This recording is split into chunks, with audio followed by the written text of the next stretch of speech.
it up. I'll do it. I'll get on my phone. Oh, bollocks. What are we going to do? I don't know. No! Oh, look at me, jig! Ah! Oh god. Oh god. Oh god. Oh god. Ah! Oh god. Oh god. Oh god. Oh god. Oh god. What the? Oh god. What the hell is happening? Stop. I cannot see bloody anything. Oh, he's big. Oh my god. That's so dumb. That's so dumb. Oh no! Well, me and Matty were Whoa! just... Whoa! Whoa! Whoa! No! Are you downstairs with us? Was awful. Hello. Hello! There we go. Hello. Oh man. Hello. Welcome in, runner. First I one in. realised just watching that trailer, it's been a week since I've actually been streaming, which is a little bit mental. Yeah, it is. Life. That's the first time I've seen the trailer. It's quite a good trailer. I need to update it. There's a few bits that need to be updated on it, but welcome in as well. Life in Motion. How are you both doing? Oh, welcome. Yeah, hopefully, and I'm sure Jam will tell me, but and as old issues go away, new ones generally crop up, as we both know. But hopefully today, there shouldn't be any audio problems anymore. I have a new microphone, and everything should be, I say should, touching all wood that I possibly can, just because, as we all know, new problems will naturally arise from absolutely everything that we do. But Chloe and I have just come back from Wales for the week, which was lovely. Good morning, good afternoon. In Secret Life as well. Wonderful.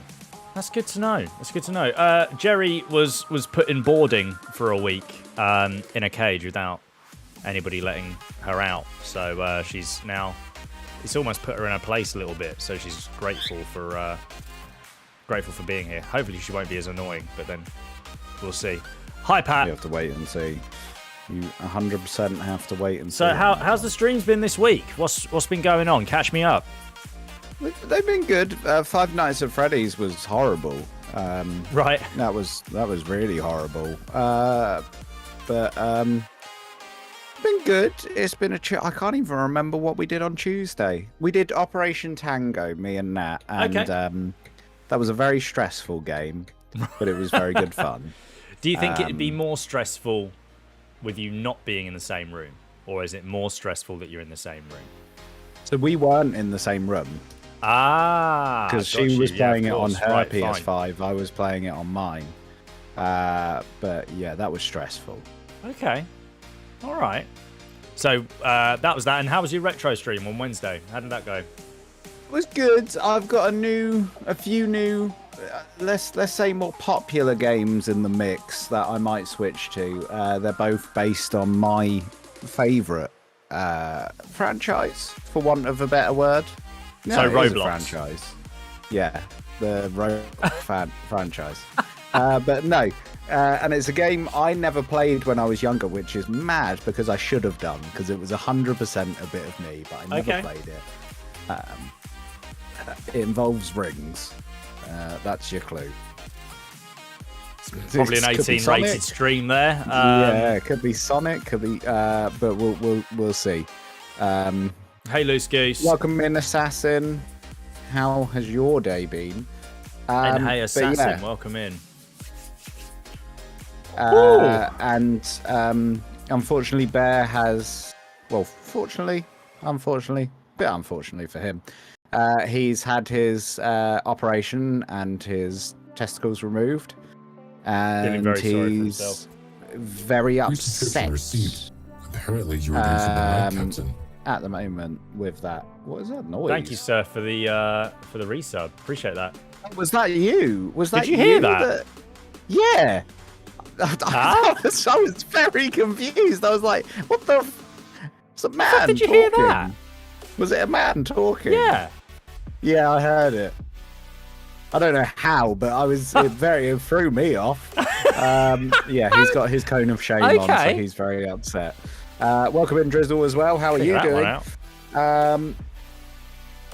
he's very upset for himself at the moment, but he'll get over it. He will get over it. We are playing a game we love today that we started at the end of the stream. No, it'd be fun. The charity stream, which we raised £520 in the end. 520 quid, just incredible which is amounts huge. of money. But we're playing Monster Camp.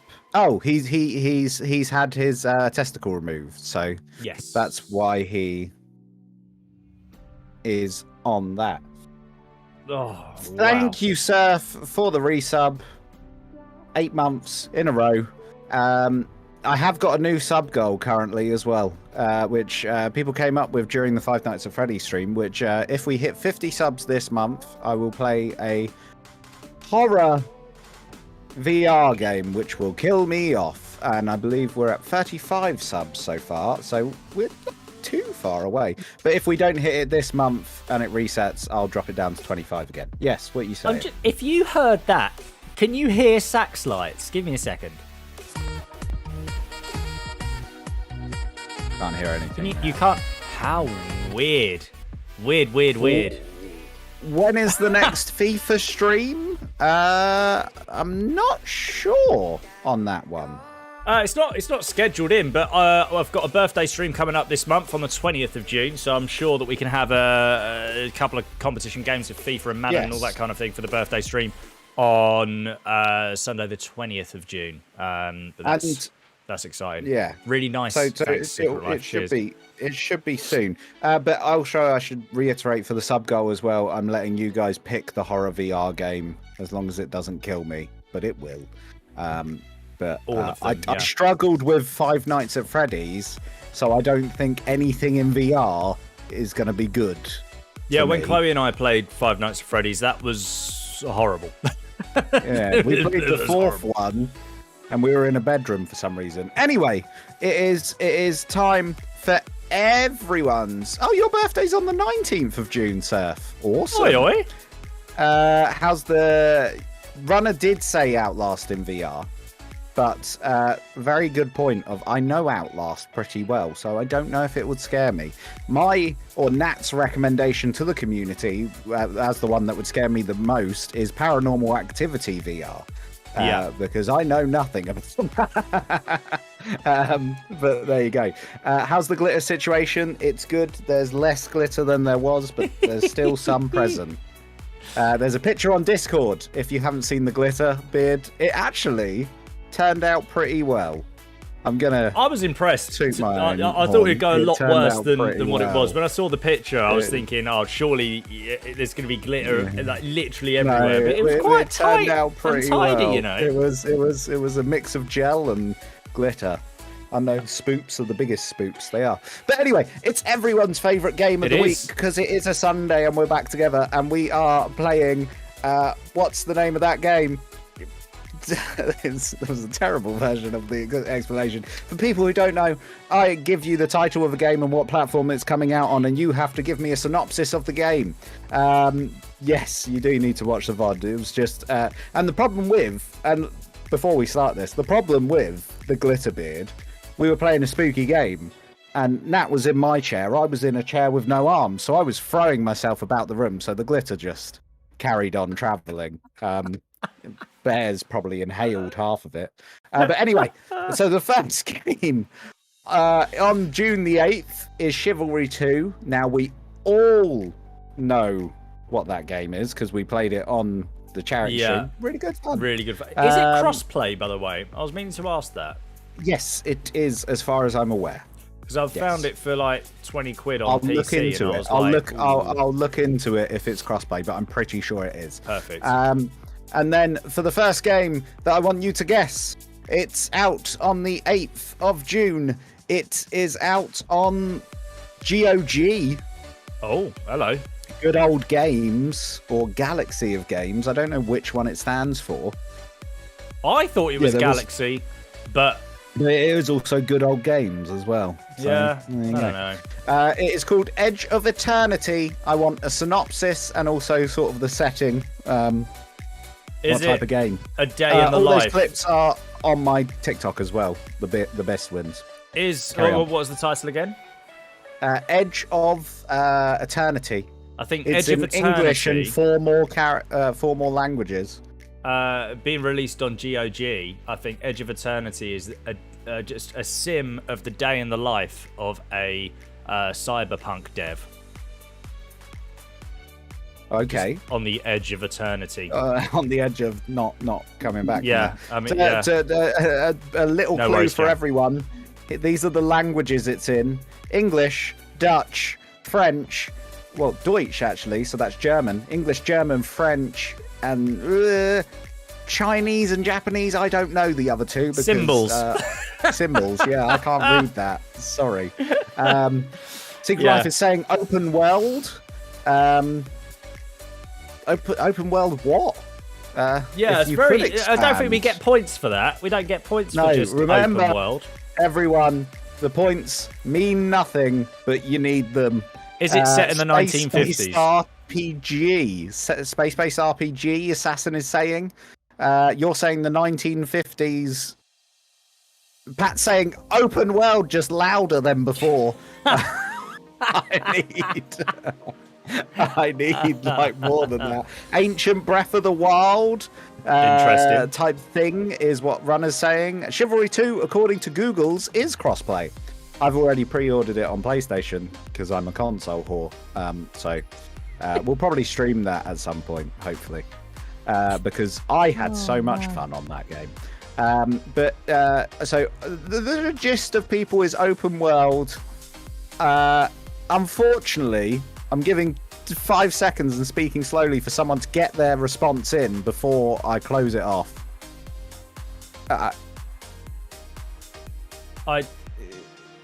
No, okay. Unfortunately, open world will not get you any points. Multiplayer fighting game won't get you any points. What is going on? It's I give you the title of the game and you try and guess the game from the synopsis. It is a JRPG. Right. In a world torn asunder, the people of Heiron wage a desperate war against the mysterious invader, the Archelites. It looks like Final Fantasy. So if that's your bag, there's a new one coming out. Okay. It's also from the team that bought you the soundtrack to Chrono Trigger and Xenoblade Chronicles. If you don't know what they are very famous games with very good soundtracks. But that was the first one, so I can't unfortunately award any points to anyone else. RPG is the closest, but I wanted JRPG. I need that J in there. 10th of June is the Final Fantasy VII Remake Intergrade. They're just adding new levels and it's being PS5 zhuzhed up. 10th of June as well is our next one. It is called, and it's won a lot of awards, One Hand Clapping. It's on the Stadia and nothing else. I think it's just on Stadia. One hand It's clapping. just on Stadia. Wow. Nobody is going to play it then. Who? What? Yeah. It has won the Best Student Game, the Emerging Talent, the Nordic Games, the Best Student Project, the Audience... Oh, no, the nominee. Audience Choice Award. Oh, it didn't even win that. I don't think it Is won it any a of these. Well, 2D bazillion dollar idea. side scroller? Right, what are you kind going of with? Sorry. feel. Yeah, like a 2D. 2D side scroller. Yeah. Music platform based game. Oh, Based yeah. off audio of clapping. There are some low expectations in Norway. They didn't even win it. It was a finalist, but it didn't win in Norway. Oh. It is called One Hand Clapping. There is a little subtitle, which I guess I can give it to you. Sing Your Song is the little All right. subtitle. Something where you... Oh, thank you. Something where you solve things using music and rhythm. got to have a weird thing to get it awards. Well, it's Everyone's a lot on of about. student Yeah, it does awards. have to be a weird thing. You are right. Right. Well. Here we go. Let me bring you across. Oh, wrong one. It's for the Stadia. We're watching the video at the same time. It looks like a 2D side-scrolling platformer. Yeah. Right. Come on. Oh, and you sing to lift levers and stuff. So you use your voice. Hey. Like the level in Thingy. Yes. What was it called? It Takes Two. It Takes Two. Yeah. That's one hand clapping. So, Webby, you get 5 points. Life in Motion, you get 1 point for the best comment on that game. I'm just giving out points left and right now. I think that's my first Surf, ever you 5 get points. 5 points.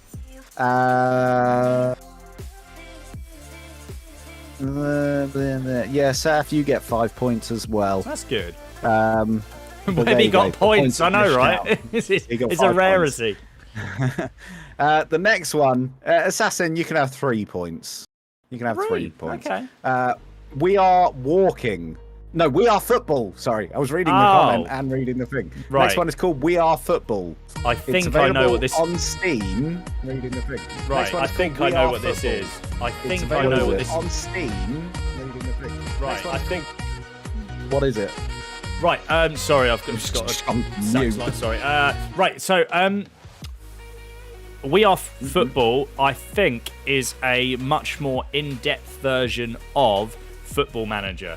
So they're basically trying to compete with Football Manager, that's been sort of the peak game for in-depth, realistic football management. We Are Football is sort of going to the next step of that and sort of being even more in-depth, I think, is their aim. He's got it bang on, so I'm not doing points for that one because he pre-knew it. What? I should get points for that. Can you transfer points to Webby so you can take them? Yeah, okay. Go on, Surf. You can transfer those points. Yeah. And then the last two. One of them is on the 11th of June, Ratchet and Clank Rift Apart. Okay. Which is, obviously, we all know that. Big game if you're into Ratchet and Clank. I'm not.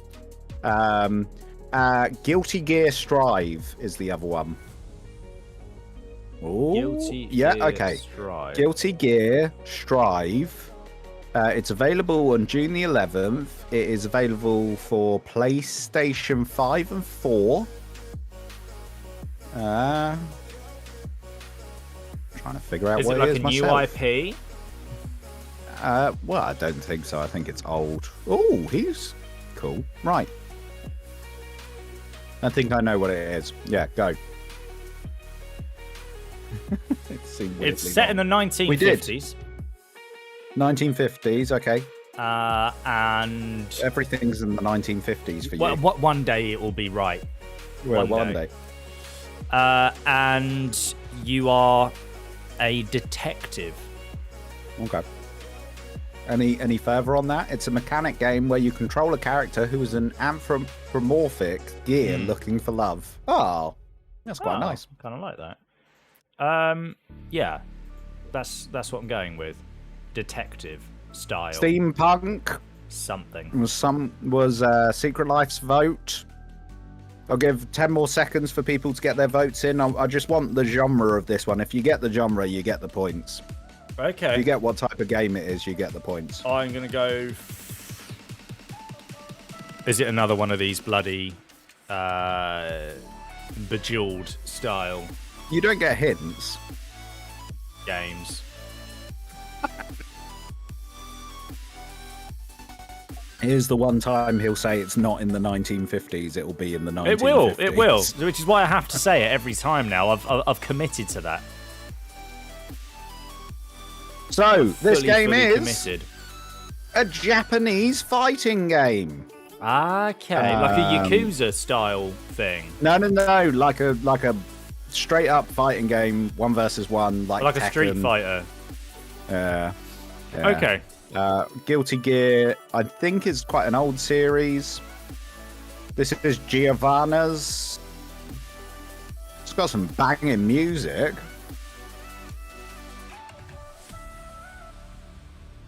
Just seen him, Wills. Got 117 viewers. Whoa, what is he streaming? The Elder Scrolls. Wow, Bloody he's hell. picked up. Good He's lad. picked up. And that was the game of the week where you figure out what games are going on, you know? That is the. This, Do the outro. Do the outro. okay. Do the outro, and if it's bad, you lose all your points. No, don't put that pressure on Yeah, me. I'm yeah. just going to say it's bad. Hang on. The outro. Mm-hmm. Well, I didn't have an intro to work off of, though. No, but if it's bad, you lose all your points. I don't want to lose all my points. Right, okay. Well, then make it good. So, the outro is... and that was the game where you guess the game where you guess the game. Oh, God. Rhyming was poor. Unfortunately, you lose all your points. You've ended the show with no points again. One day, you will finish the show with points. One day. Come on, man. It was poor. I mean, I think yes, it Cat would was agree. poor. It was poor. I'm The not- I'm not rhyming dis- was not You there. did put me on the spot, and I didn't have an intro to work off of. So, and outros are generally shorter than the intros. Yeah, but as Secret Life said, you rhymed game with game. And Life in Motion is saying as well, love the rhymes between the words game, and game. I mean, if you had rhymed game with any other word, you would have got it. Okay. I'll take it. I'll take it as criticism. Seth's- And next Seth's Sunday. very angry because you lost him all his points as well because he transferred them to you. His mistake, you know. Oh, sorry, guys. I'll Hopefully do next better Sunday next he'll time. do better. I'll I'll do have better a next time. challenge for him each time to throw Okay. him off. All right, fine. I accept.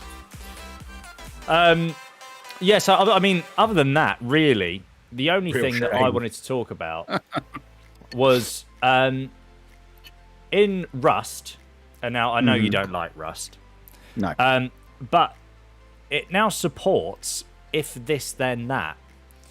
Now, If for this, those people then that don't know what if this then that is, it's like a macro Like me. service where essentially, so for example, you could do an if this then that for if I take a picture on my phone, it will automatically tweet that picture, right? It's like a automation service. Now, if this then that has now got a integration within Rust, which means that if you're away from the game and your base is getting raided, your lights, if you've got smart lights, can flash red, so to get you into the game to then do stuff. So my question was, what would you like to see in terms of integrating a game with something in your real life? What, Rust in particular? Not Rust in or- particular. Just that's I was an gonna idea say, that 'cause Rust if has had. If it's Rust, if I get killed in Rust, it closes and deletes the game. That's my integration I want for Rust. No, just a game in general. What would you like to see in terms of an integration with a smart device in your home? If I finish Overcooked 2 with 3 stars on every level, it orders me a pizza and sends it to my home. That could get Because- expensive. No, but 3 stars on every... So finish the game. So it's a Oh. one-off prize Right, for fine. completing the game fully. Fine. It'll order me a pizza and send me home. Okay. Send me home? No, send the pizza home. He's just playing Overcooked outside outside the pizza place, and they're just sending him home. Like, get out of here, go. Yeah, that's a good one. If I leave my home, my lights turn off. That would be a really good one. Or So like you can do that. So if you can have like a proximity sensor to a certain GPS, and if your phone leaves that area, then it will do X, Y, and Z. Yeah, you can have Miz, that. when someone steals your phone, then your lights are off and you can't find them or your phone. So you're just You're sat just in the crying dark, in the dark depressed. because you don't know what to do. Yeah. If I get a shitty message on PlayStation, like I did the other day, it sends the person who sent the shitty message a card saying who hurt you. Okay, I like that. I like that. Because the message I got the other day when myself and Webby were playing FIFA was it was hurtful rude on so many levels. Well, it wasn't hurtful. It wasn't hurtful. It was just apparently I play FIFA like a dad. We were playing FIFA together, and I got a message saying that it's nice to play FIFA with your dad. And I just went, oh, no, it would be nice playing FIFA with my dad. I don't know. Yeah, apparently I play FIFA like a dad, and Tigsy plays FIFA like a child. I don't know. I don't know Like what that looks kid. like in real life, but yeah, apparently. But yes, I'm the FIFA child. He is the FIFA dad, and he's also on Job Seekers as well. Oh apparently. yeah, I forgot about that. Yeah, yeah, he's also I on play Job like Seekers. I play FIFA like a dad who doesn't on have Job a job, Seekers. who's unemployed. So I mean, I don't know. And I play like a child with a father on Job Seekers who's unemployed. I'd love to analyze that. Like, what did I do? How did I play in order to look like an unemployed I'd love to dad? also figure out how that person carried on with their day after that. Just went, good, I've sent them that message. I've told Right. them. On to the next one. Crazy. So they did get the dynamic right in the message, though. Out of the two of us, Webby is more of the dad figure and I'm more of the child. Something wounded this person. Well, yeah, I It mean, really did. Why did that not update? no, Well, carry on. Tigsy made the reference of maybe he doesn't have a father figure in his life, and it's something that we should actually be, you know. Yeah, I did message him Quite back sad saying about. someone needs a father figure in their life because maybe they were just you know. looking for a father figure. And Maybe all- that's what it All was. behaviour is a form of attention. It is. It's a form of communication. So he, you know, this person in particular, obviously wanted to communicate his feelings about. I don't know whether dads in particular, or in particular dads that are unemployed. I mean, he might, you know, who knows? It's all forms of communication, isn't it? So we are back I don't know when to you're on playing. about anymore. We're back to playing Monster Camp. Not that one. Now, if you were here for the charity stream, you will remember that we had to finish it 15 minutes early because I was very loud and my neighbours from Yes. across the road shone a laser through my window to try and tell me to be You quiet. make them sound like a supervillain. So Shot a laser. there was a laser that got shot into this flat and I had to turn all the lights off because I'd worried, because last time we had a party, they called the police, so I was worried that they were going to call the It police wasn't again. super late, like for a Sunday. No, it wasn't, but they're unreasonable as it was. So I felt like a naughty school child. That was, yeah, and you know when you get the giggles because you've been told off for doing something and you can't stop laughing. Yeah. It was like that. So we're back. The characters will obviously be the same. The voices, I'm going to try and remember what they were, but they might They'll change probably in be comparison different. to what they were before. The game is quite loud. Okay.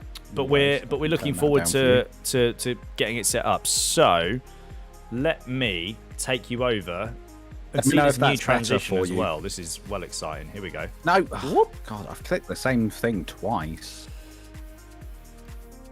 It would have been better. It's if got the some game was already jazzy music in this game. Yeah, we're gonna get some game music ready to go. Right. Are you ready for my ID? I am so ready. No, well, I'm not. I don't know why I said I am, because I'm not. Yes, I am now. 1625. Can't wait. So Here we go. will be doing the voices of the characters, trying to find love, maybe trying to find someone, a dad. Yeah, Are we doing that'd be the nice. 60 or the 90? The 90. We're going to go for the full game. We're We've going got all time to do. in. Okay. So this is the prerequisite before we start. Right. So I say there's two ways we can play this, and I'll leave it up to people to decide. Okay. Either during your turn, you only do the narrator, and the other person does all the other characters, which could become very chaotic, but we'll see. Or we switch the characters between the two of us during the time. I'm leaving it up to people to decide. While people mull on that, I will just read out this bit because this is the beginning bit. Camp Spooky, the stage of the dearest summer. Back then, we were young and unafraid. With school far away, everything seemed possible as the sun embraced us on our way to camp.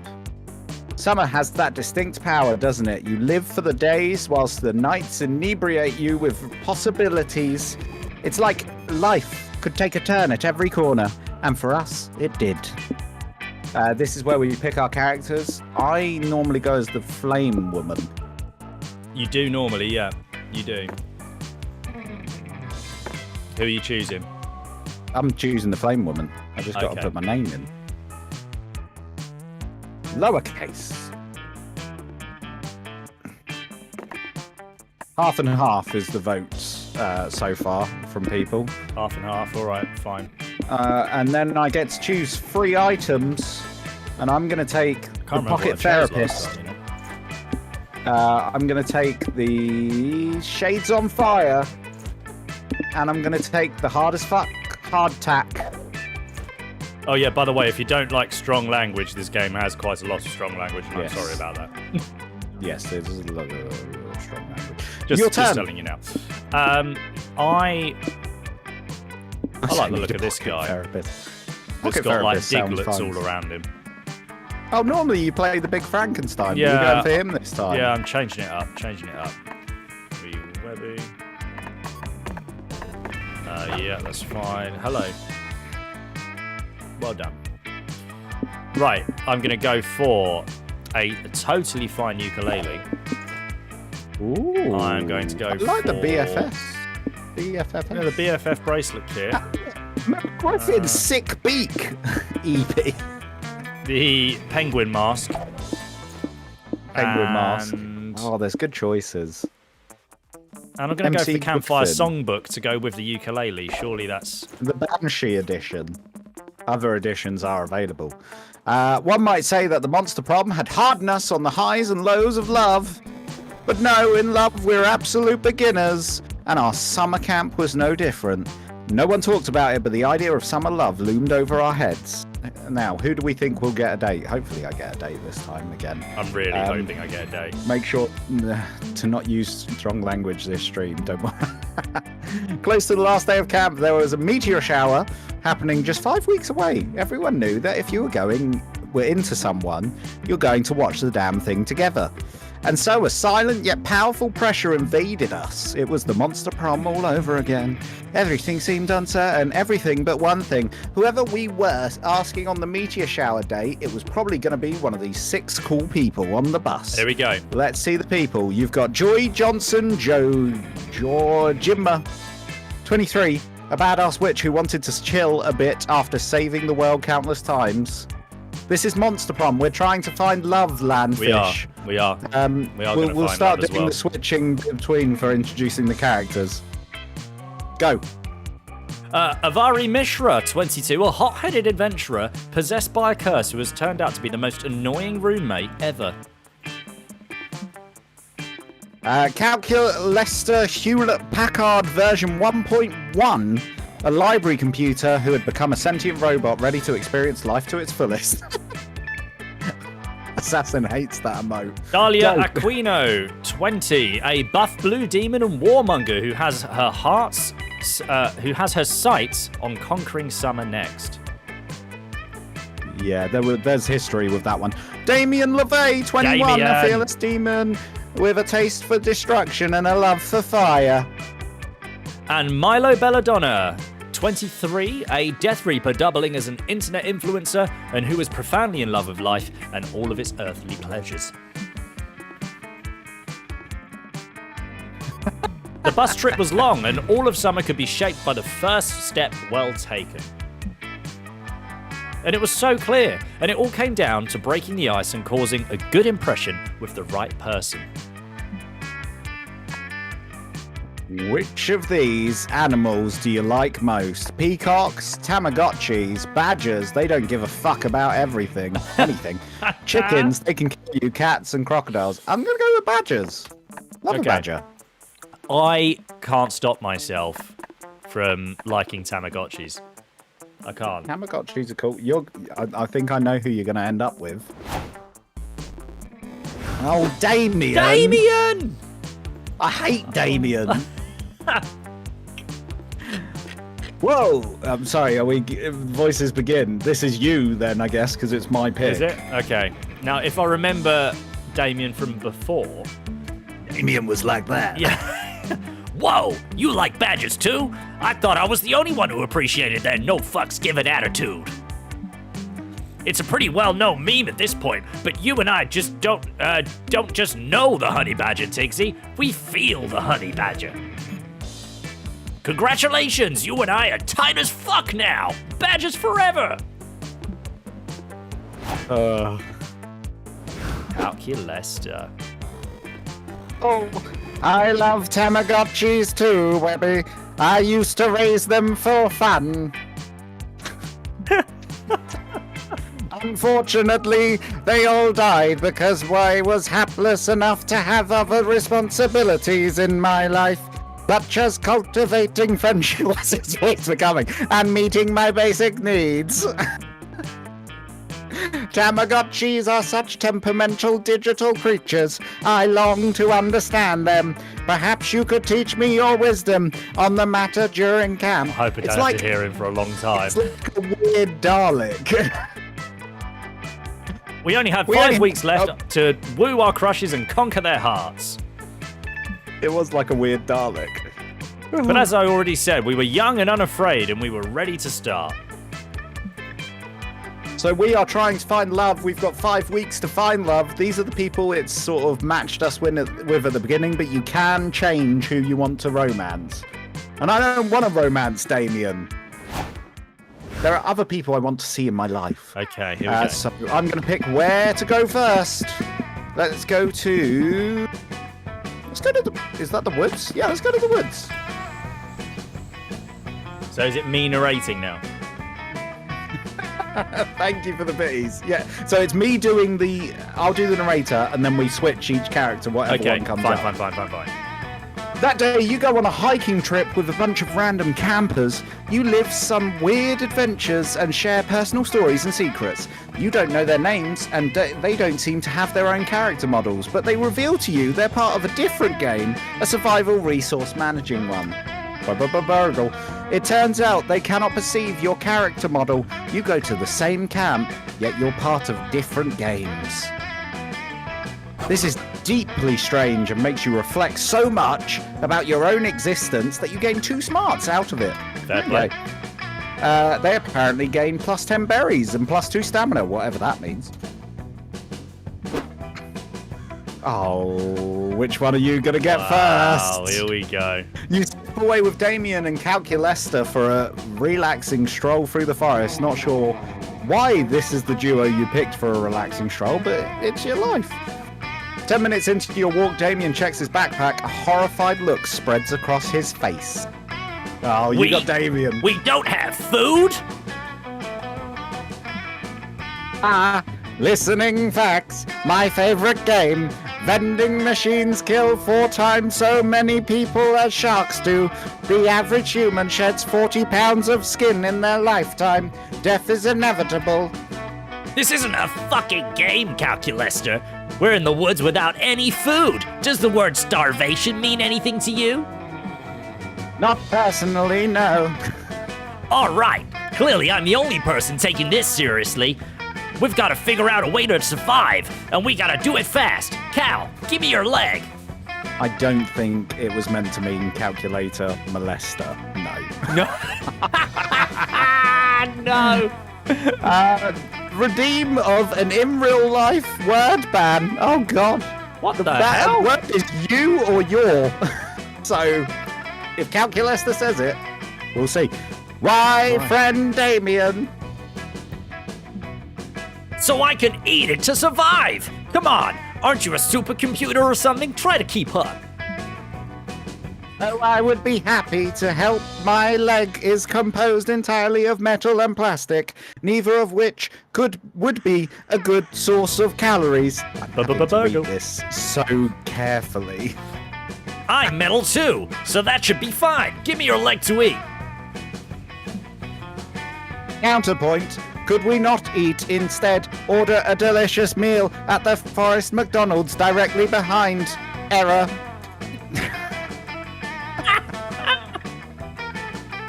You turn. Error. Turn around. And sure enough, there's a McDonald's in the forest. Thank the invisible hand of free market. Oh, wow! McDonald's! That's slightly better than eating a severed robot leg. Let's go check out the menu. I can't remember the punishment. But soon. This menu sucks. Shamrock shake, but made of actual shamrocks. McDirt. Calculester's severed leg. Filet-O-Fish.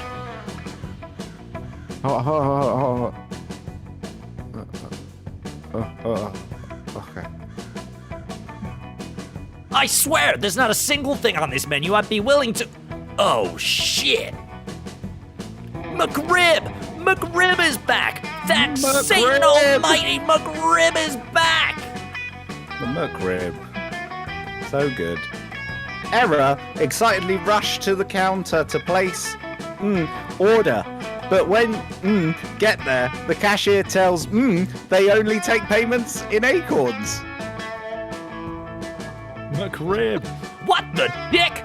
I don't have any acorns, but I need this McRib. There's gotta be something we can do. The cashier says they also take payments in Bitcoin, but you already spent all on subscription to monthly fantasy-themed anal beads. Looks like it's time for Plan B.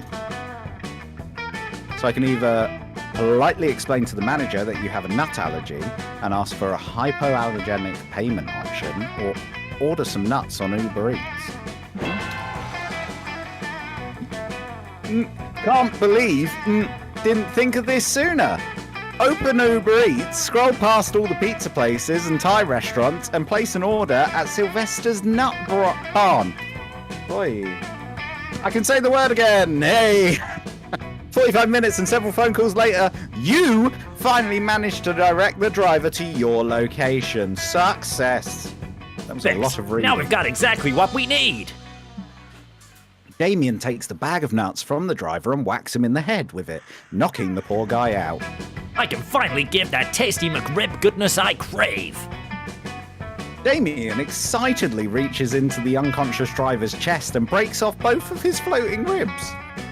Hell yeah! Everybody knows McRibs are better fresh from the torso. And Damien, this is not a, I do not believe that you, error, too many simultaneous objections, moral panic imminent. Chill out, bro. Remember that circle of life chart I helped you make? It clearly shows the predators. That's me. Tear out Uber drivers' ribs and eat them all the time. It's nature, baby. Thank you for that clip, sir. I see. Moral panic averted. I will now proceed to respect murder so long as it takes place in the sanctity of nature. That's more like it. Not to mention, not without those pesky floating ribs, this guy will be totally able to suck his own dick.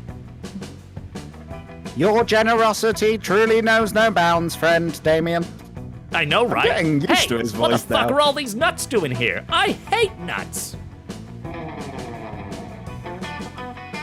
Damien chucks the bag of nuts through a window. He then flees through the broken window, still holding the 2 bloody ribs he stole. Pretty standard stuff. You gain +2 fun and +1 boldness. Oh, Damien. Right. Damien. Yes, well done for that. That day, you bring a magazine to read by the lake. The cover story is how to gain fun while camping with your 6 hottest, most charismatic friends. Step 1, go to the lake. Step 2, wait. What, that's it? Then why hasn't it worked for you yet? Oh, hello. Oh wait, you just gained +2 fun. Thanks, Cosmopolitan. If you guys have any ideas for voices, put them in chat and we'll try and incorporate them. You can take a break from tomfoolery to spend quite a few moments with Calculester, romantically pursuing some spreadsheets. Calculester's back. And this friend, Webby, is an index of every plant I have cared for during my short lifetime. Look, here is Buckaroo Bonsai, there is Robert Plantinson, and here is the entry for Jennifer Lawrence. That was very darling. Oh dear. According to this spreadsheet, I have severely neglected poor Jennifer. Her feeding, watering, and sunlight are all within an acceptable range. But look here. Oh, yeah. That's you? Oh, Calculester directs your attention to a column labelled Emotional Development. 13.5. Statistically, that is the most immature number. I must find time to take her into the woods to be mentored by an older, wiser plant, perhaps a Dutch elm. This is you. Oh, Jesus. Better make that trip soon, naive summer camper, because the woods won't be here for much longer.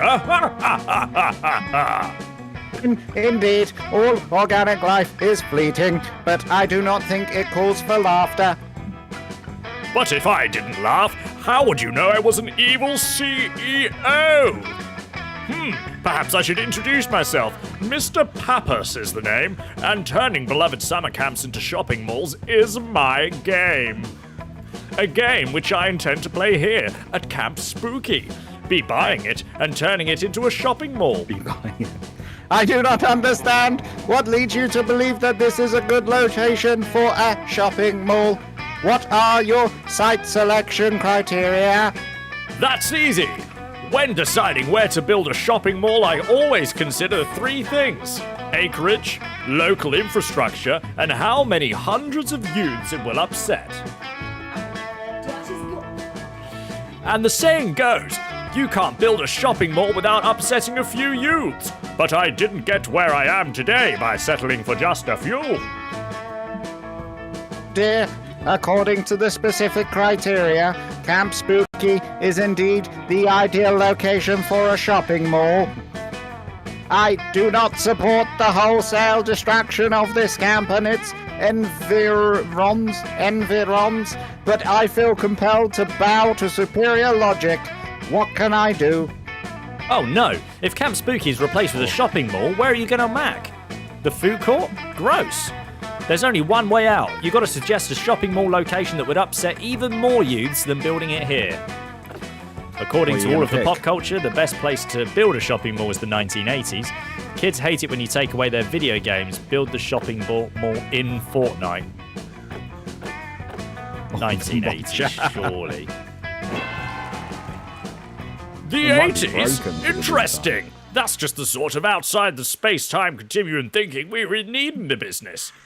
Patrick, run the numbers on the building in the shopping mall in the 80s. No, don't tell me that's impossible. I own the trademark on impossible. The numbers bear out your suggestion, Webby. Looks like we'll be starting construction in minus 40 years. Friend, Mr. Pappas, is time travel feasible? I seem to recall it violating the principles of casuality, Causality, I think, and is probably the causality, Jesus, and conservation of energy. Anything is feasible if you're rich enough. The government started selling temporal offsets years ago. I'll just buy a few and head back to the 80s. Before you can say anything, Pappas and his intern have vanished in a puff of commerce. You have successfully removed him not only from here, but from now? You appear to have saved camp, friend Webby, and yet an important question remains. Will setting loose an exploitative CEO several decades in the past have any deleterious effects on the timeline? You're sure, Calculester, that any damage Pappas might do in the past has already been done? That's why we live in a soft dystopic oligarchy where the super rich sacrifice the health and livelihood of workers for short-term gain. That's a relief. It sure is, and now that Pappas is gone, you're free to go about your usual daily routine of worrying about climate change. Or when? Oh God, he's I'm back. back! Boy, time travel is invigorating. I went back to the 80s, but it turns out building a shopping mall on the remains of my parents' demolished high school made it unlikely I would ever be born. In the process of convincing them to have sex after all, I invented a popular dance move that made me millions and realized the immense money-making potential of time travel. Now, if you'll excuse me, I'm off to build shopping malls over the high schools of all my business rivals. I'm going to be so wealthy. Perhaps we have finally discovered the reason for the current education crisis. That's a load off my processors. Yeah, who needs high schools? It's just as easy to get laid at summer camp anyway. You gain +2 charm and +1 boldness. We're getting there. Let's trade places. So everyone choose a movie. Say your choice out loud, and this is where you get involved, chat. You pick the best one. So Saw. I'm gonna go for Shrek. It's Saw you. versus It's you. Shrek. Player orders decided based on the likelihood that thousands of years from now, archaeologists will use said movie to explain how society functioned in the 21st century. Start debating now. So what is Yeah, what is more likely to be used to explain by archaeologists how society functioned in the 21st century? Is it Shrek or Saw? which I think Shrek personally makes more sense because the love that Shrek has for Fiona is timeless. That's All my right. reasoning. My Assassin argument is would be in Saw. in Saw it is dog eat dog, and that is the 21st century. I think you may have this one with Saw. I think you may But have chat, this let one us know. with Saw. Do you think it's Saw or Shrek that is the answer to this question? But Shrek is timeless, and to be fair, I may Oh, have well shot done, myself Runner. in Good the job. in the foot because Shrek will never die. Assassin saying Saw. Pat is saying Saw. Yeah, I feel like it's going to be Saw. I'm Yeah. jamming to this Yeah. music. Go for it. You're saying Saw? So you're first. All right. I'm second. Here we go. Week 1, There's the so evening. much more to go. Oh, there's loads to do. Here we go. Scout HQ. That day in Monster Scouts, you learned how to build scarecrows. That's vaguely nature related, right? You decide to take a step further though. You add a magical crystal you found in a cave last month to your scarecrow to turn it into a sentient being. The scarecrow is very grateful to have been made alive. You take your new friend out for a soda and have a very pleasant afternoon. Then you're forced to disassemble him so the next group of scouts can use the materials. Your scarecrow begs you not to relinquish your gift of life, but you're a dedicated monster scout first. The scouts appreciate your dedication to organisation, and you're awarded +2 creativity. I appreciate that, brother. You spot Calculester tending to his ant farm. It's so cute when he's manipulating the lives of thousands of organic life forms. Calculester needs to go. Can I be the first one to say this? Here we go. Hello, friend Webby. Perhaps your visit will bring joy to my ants.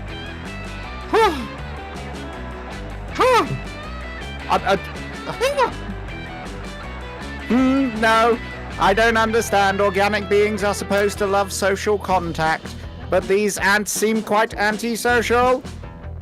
I even tried introducing them to hugging, but it's mostly just killed them. Perhaps we can sing them songs about friendship. I believe it is easier to learn lessons through song. I've got a ukulele. Oh, God. Okay, hang on. Rainbow Swiss Char is my vote. Dramatic entrance. You've got to keep that up. I know. I'm going to regret it. That was my dramatic entrance. Are you impressed? It was certainly dramatic. Thank you. I've been practicing. Anyway, are you ready for our ant battle? Getting less and less growly as time goes on. I do not recall agreeing to such a thing. Really? I could have sworn I was staring intensely at you. Earlier, while my internal monologue insisted the ants must defeat your ants. You stared back with such unblinking intensity that I knew you must be thinking the same thing. And Dahlia, I never blink. It is because I do not have eyes. Then it's settled. Our ants will engage in glorious combat. Watch out, though. I've been training my ants tirelessly to defeat you. Look how buff they've become. Dahlia unveils her ant farm. It's full of Asian longhorn beetles. Train hard, Calculester. Next time we meet, I won't go easy on you. Oh dear, I never agreed to this fight, and my ants are severely outmatched. Yet somehow I feel duty-bound to participate in this contest. Please, Webby, help me find a way to save my ants from certain death at the hand of Dahlia's beetles. Don't engage them in direct combat. Challenge them to a space race. It works well in the Cold War. It'll work for an ant war. Use your diplomatic skills to show the ants and beetles their true enemy, the warlike Dahlia. Oh no. A space race? You're on! I thought you'd left. I came back because I sensed a challenge. Now I will leave again to do the challenge. His mic just cut that out completely. What relief! We are now at least temporarily safe from Dahlia's murderous intensity.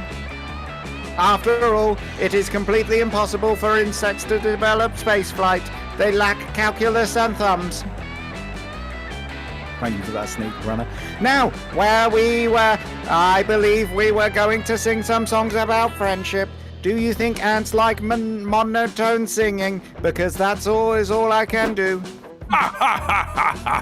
Space race accomplished. Read 'em and weep, nerds.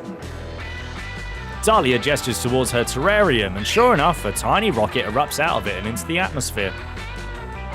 How is this possible? Insects should not be able to do that.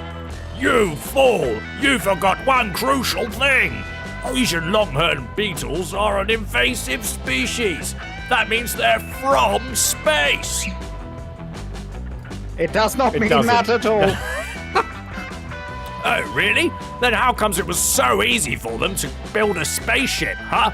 Checkmate! Anyway, it turns out the technology used for making space rockets is also great for making ballistic missiles, so we're gonna make some use of them now. Say goodnight, ants! Ants can't say goodnight. They cannot say anything at all, friend Dahlia. Please rethink your plans. But Dahlia has already gone, and that... Oh, God, and that's all that's left is you. A deeply disappointed Calculester. Oh. -2 smarts and -1 fun. It's going downhill for him quickly. We're going to go to the manor. That day you find a mirror in the haunted manor, but instead of showing you a reflection, it shows you an exaggerated evil version of yourself. Evil, you say? You will never surmount your insecurities. Look at how perfect I am, and look at how flawed you are. Nobody will ever love you. Counterpoint. Many of your perceived flaws are totally fabricated by greedy companies looking to make a profit by promising to fix things you literally can't control. As soon as you say that, evil, you shriek bloody murder and disappears. Nice. You gain +2 boldness because you're amazing, just the way you are. Oh, I'm having a great time. You are. You meet up with Damien to help him with what he claims is a charitable endeavor. I believe that all living creatures, great and small, deserve a fighting chance at life, liberty, and the pursuit of happiness. That's why I've been making all these tiny magnifying glasses to give to ants. Now they can fight fire what with is it fire, with and if ants? anyone tries to use a magnifying glass to fuck with them, I've bought them the gift of flame. like Aunt Prometheus. Here we go. And you know what happened to Prometheus, don't you? Yeah, he was worshipped as a hero and the inventor of all the greatest art forms. Arson. No, he was chained to a rock. In a sexy way? No, in a horrifying torture where his liver was eaten every day. Wait, but I assure your punishment will be much worse. What? Why can't director Miss Weaving? I feel I'm actually being reasonably good compared to my classic bad boy antics.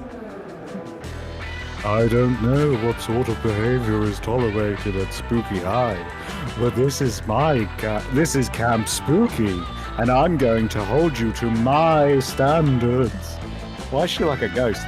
You think it's an accomplishment to tone down the arse while encouraging it in hands? No, Mr. LeVay. You may be in high school, but at the end of the day, you are literally a legal adult, and it's time for you to face consequences for your actions. But that isn't what my face is made for. It doesn't want to face responsibilities. It wants to face shenanigans and knife crime and being a badass. Well, until your face learns to behave, I'm afraid you're going to have to I'm going to have to confiscate it from you. Ha! You can't do that. In fact, I'd like to see you try. Ha! Have a nice day, Mr. LeVay. I hope you learned a valuable lesson about what faces are for. Ah! What the fuck? What the fuck? How did she do that? How am I talking? I don't have a mouth! Ah! He hasn't got a face. So Damien is understandably freaking out, but with no way to get his face back, the best way to come to his rescue is to convince him that this is a good thing. You know what the best poker face is? No face. Become a poker pro and make a fortune. No more face, no more dentist. That's a hard one, that. Poker. No. Webby sounds like our American commercials promoting some new wild berry flavour aimed at kids during the summer. Except without the F-bombs. That's not a bad I went for idea. Poker Assassin and it didn't take. I'm pretty sure Miss Weaving put underground poker rings on her on our list of forbidden activities. What is she going to do? Take away my face? Already happened, baby. With the gusto of someone with nothing left to lose, at least in terms of facial features, Damien sets up his illegal high-stakes poker tournament on the campground. It's fun. Why are people saying it's not fun? Before long, an intense crowd of poker sharks, many of whom are actual sharks, have assembled to try to take Damien's hard-earned stolen riches off him. You instantly run into a problem. With no eyes, Damien is unable to see the cards. You're confused as to why this matters, since he can still speak with no mouth. But things sure are wacky at Camp Spooky, and you're still not entirely sure how Miss Weaving confiscated his features in the first place, so you go with it. Every time it's Damien's turn, you look over his shoulder and let him know what the cards he's not looking at. The problem is, you're so excited to be this close to Damien that you're completely unable to control your volume, and you keep shouting his cards at the top of your lungs. Well... What is all this ruckus? This disturbance will not be tolerated. It sounds as if someone is unable to control their volume and is therefore shouting at the top of their lungs. What are all these sharks doing, breathing out of water and seated at a card table? Mr. LeVay, are you holding an illegal high-stakes poker tournament with Aquatic Life? Well, I was, but now that you're here to shut it down, I guess it's all over and everyone needs to leave, even if they haven't been paid yet. Too bad. Looks like I got caught. No, what it looks like to me as someone with 6 more eyes than you have is that you don't particularly care about losing your face one way or another. But you do seem pretty distraught about having to give all your money away to these sharks whom you, sir, invited in the first place. As such, I am now restoring you the use of your face, and you'll restore all these nice monsters the use of your money, which they rightfully, albeit illegally, won. Damn it, Tigsy! I lost all my money and I have this stupid Matt. face back. How will I ever get back? How will I get it all back playing poker with so many dumb facial features? Hello? What the? I've got to come up with a voice for it. Right. Hello? Damien! It's because he's got his tongue out. Yeah. Damien, gambling will always lead you into disgrace. Believe me, because I do already the anti-gambling aardvark. The only safe bet is to spend all your money on the fact that gambling is no good. It's like Sylvester. No shit, Eddie. I could have used advice like that 2 hours ago. Fuck. Oh, that one hurt. It could bite your tongue. It's okay. Any lesson is a good lesson. Focus on the positive.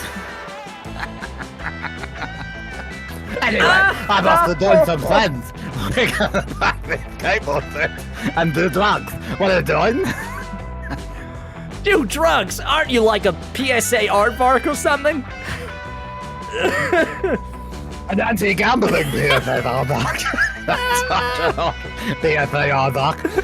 No one said anything about doing drugs. Radical! I'm starting to think you are not a good influence. You better. The aardvark disappeared with a radical guitar riff. Oh, Eddie's ambiguous ethics severely damaged the fabric of your moral compass, and you lose 2 smarts and 1 creativity from the wound, not radical. Well, that's my favourite character, and he's probably never coming back. Choose a movie again. Oh, shit. Oh, I'm gonna choose Bill and Ted's Excellent Okay, Adventure. I'm gonna choose. Bit my tongue. The animated Robin Hood. The animated Robin Hood and Little John walking through the forest. You ran out of ideas for tonight's camp story. Player's order is decided based on how easily you could fool your fellow campers by retelling this movie's plot without anyone noticing. Now, Robin Hood is a very famous story. Is very well known, giving to the rich and giving to the poor, stealing from the rich. I think Bill and Ted's Excellent Adventure is less known. Yeah. Is it a campfire story though? What, Bill and Ted's Excellent Adventure? Have you ever seen the film? Not from memory, I don't think. I think I may have seen like bits of it. So they go in a phone box and they go to the past. I'm trying to remember the first one. They're in a band and they go to the past and they collect people from the past to be in their band for a battle of the bands. I think that's the first one. So, is it? Whereas I feel like Robin Hood, and I'm trying to save myself here. I feel like Robin Hood is more of a campfire story. Chat, you decide. Let the radical aardvark know. That killed Robin me. Hood. It killed me. I was dead and buried after that. I bit my tongue like 4 times.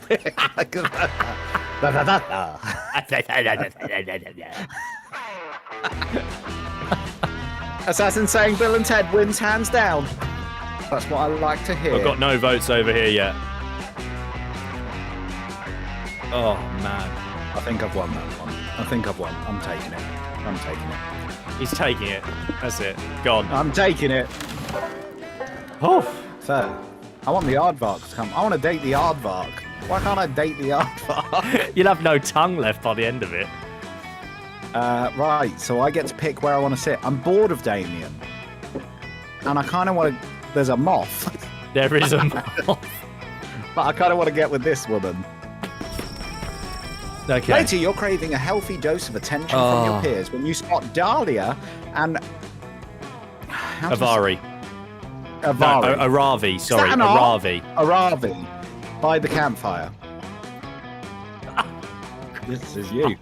And then I've got to figure out what's for her. Jesus. So, I ripped his biceps off and he pretty much knew I'd won. But it...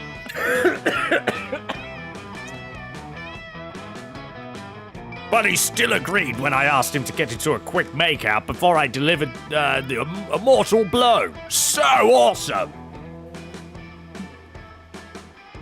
Oh, I'm the ghost. You're going to be Yes. her, I think. Oh, Okay. Jesus Christ. Oh my God. Dahlia, your boss blue babe, you are so bad. It's just posh. Looks like Dahlia, Aravi, and Hex are conducting one of their classic girl talk sessions. You'll butt in as usual. That's you. Okay.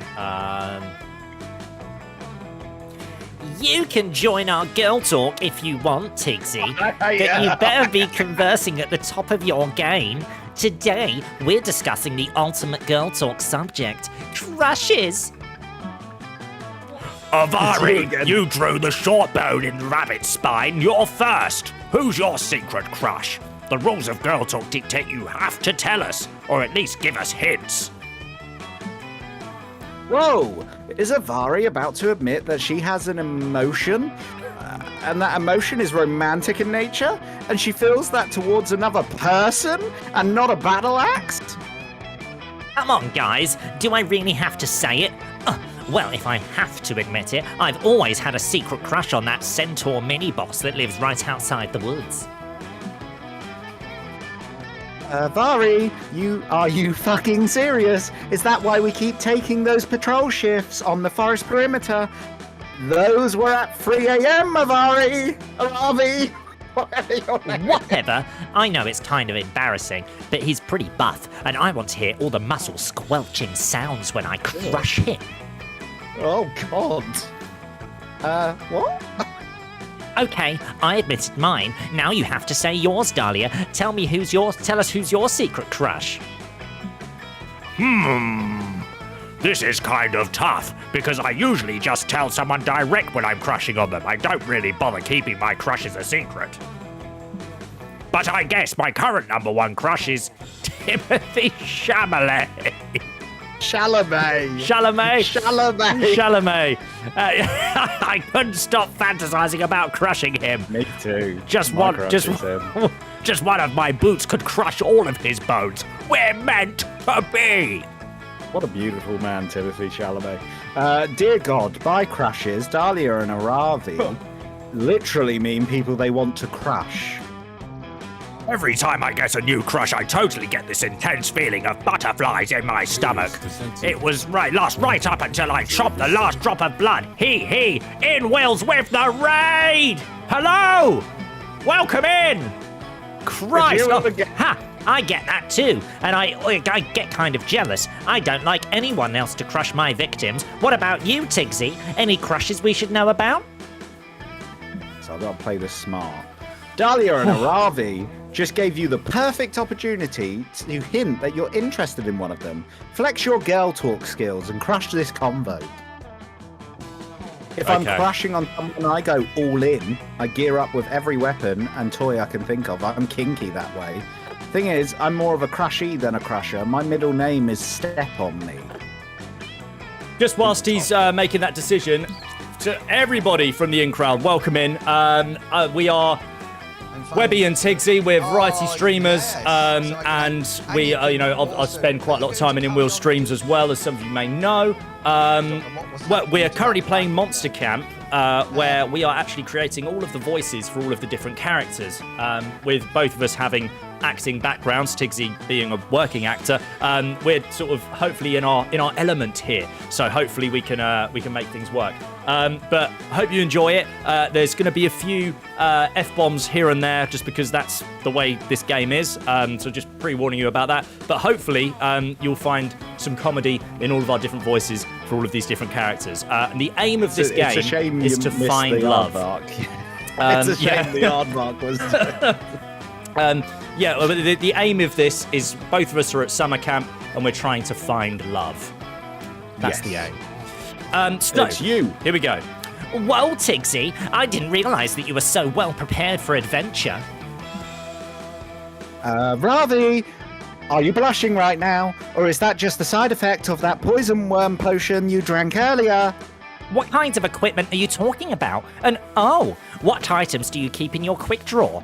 Anything, really dangerous? You start by describing all the raw materials in your inventory, including your gold and iridium ores. Then you slowly talk her through your ranged weapons. What? Wow! When did you get so much inventory space? You could fit a merchant town in your pockets, Tigsy. Finally, you show Aravi the first item in your quick draw, your magic wand. Its core is made of mistletoe and ancient whale grease. It's got a +6 buff to your spellcasting. Oof. And best of all, it's made of body-safe silicone. Ooh. Dear God, that sounds like some fucking top-notch equipment, Tigsy. It's also upgraded. Yeah, sounds like you've got the gear worthy of a warrior. Hey, do you find that your equipment ever comes in handy for boning? Happens to me all the time. This conversation is very sexual between the three It of really us. is. What? Dahlia? Come on. It's not like any of us were talking about the lewd uses for that wand. Like, for example, how good it would feel if you used it with some climbing rope. Oh, God. What is happening here? Thank God, no speaking. Anyway, we should change the subject. Yes, we should. Yes. Y'all finish up. Y'all. Why is it y'all? Y'all. Y'all finish up the girl talk by debating which of Timothy Chalamet's bones would be the most fun to crush. Dahlia takes off afterwards, but Aravi grabs you by the sleeve. Tigsy, I was kind of impressed with some of that inventory stuff you were talking about back there. Guess it's not so bad as the girl talk I thought you were. Maybe we could battle sometime and, see who crushes who? Oh yeah! Aravi is probably going to crush all the cartilage in your face, but you're going to crush her heart with the power of summer romance. I think I did well. I think you did. You smashed it. Where are you going? We're saying that Blackwood is a good expansion. That's what. It's the new expansion to Elder Scrolls, isn't it? So yeah, that's good. Oh, well, there you I'm interested in the moth. You know it's someone you can't date at the end. I'm just putting that out there. Okay, all right. Oh, But if you don't I know who I want. You don't want Calculesta, do you? no, I don't. No, I Go on, don't. You know who I want. You head over to the campfire to roast the exotic bug shish kebab that you've been lovingly crafted when you see Joy and Calculesta writing in a notebook. Oh, why is it me first? Is this the German? Yes. We could put fire extinguishers under every log, so responsible campers can stalk reckless ones. She's German for some reason. And Do this I is do you this now. now as well? Yeah. Right. Or we could put the campfire out immediately to prevent the need for fire extinguishers at all. Oh, hello, friend Webby. Friend Joy and I were brainstorming ways to make the campfire a safer place for all of our friends. For enemies. Of course, normally, a campfire poses limited dangers, but since this is Camp Spooky... it's Friend going Milo Transylvania. came dangerously to the campfire the other day, dragging several campers with them to get a perfect fire-lit selfie. The Prankmasters have been known to pop in now and then, and they definitely stole some fire in a jar last time. Who knows what they did with it? It's Transylvania. It's not German at all. I do know what. It was not safe. And of course, there's Damien, being Damien. And friend Dahlia being friend Dahlia. Oh, with all that in mind, we need a way to get the people. It's going Scandinavian. We need a way to get people to be safe around the fire. Or make the fire itself safer. No, Calculesta. I told you, fires don't hurt you, monster. Monsters hurt you, monsters. Well, that logic doesn't add up completely, and you suspect it's just Joy being a bit tipsy and not thinking things through. Time to find a better solution. You're right, Calculesta. Let's seal off the fire with a firewall. Hey, Joy, let's design and implement a fire harassment seminar to teach our fellow campers to respect fire's personal space. Personal space, surely. So now you're getting on with Joy. Yes! Oh, dang! That's actually super smart. And maybe they'll be able to translate those skills into their relationship to other monsters too. She's general European. Judging by past behavior and learning curves, friend Joy, my calculations indicate a near zero chance of this. A girl can dream, Calculesta. A girl can dream. True. I forget, because I cannot dream. I only power down or go into sleep mode. But alas, this does not bring me dreams. Given our classmates' general lack of common sense, I think we should come up with some simpler, clearer guidelines. Our seminar subsections can include a module called Where to Touch a Fire. The answer is nowhere.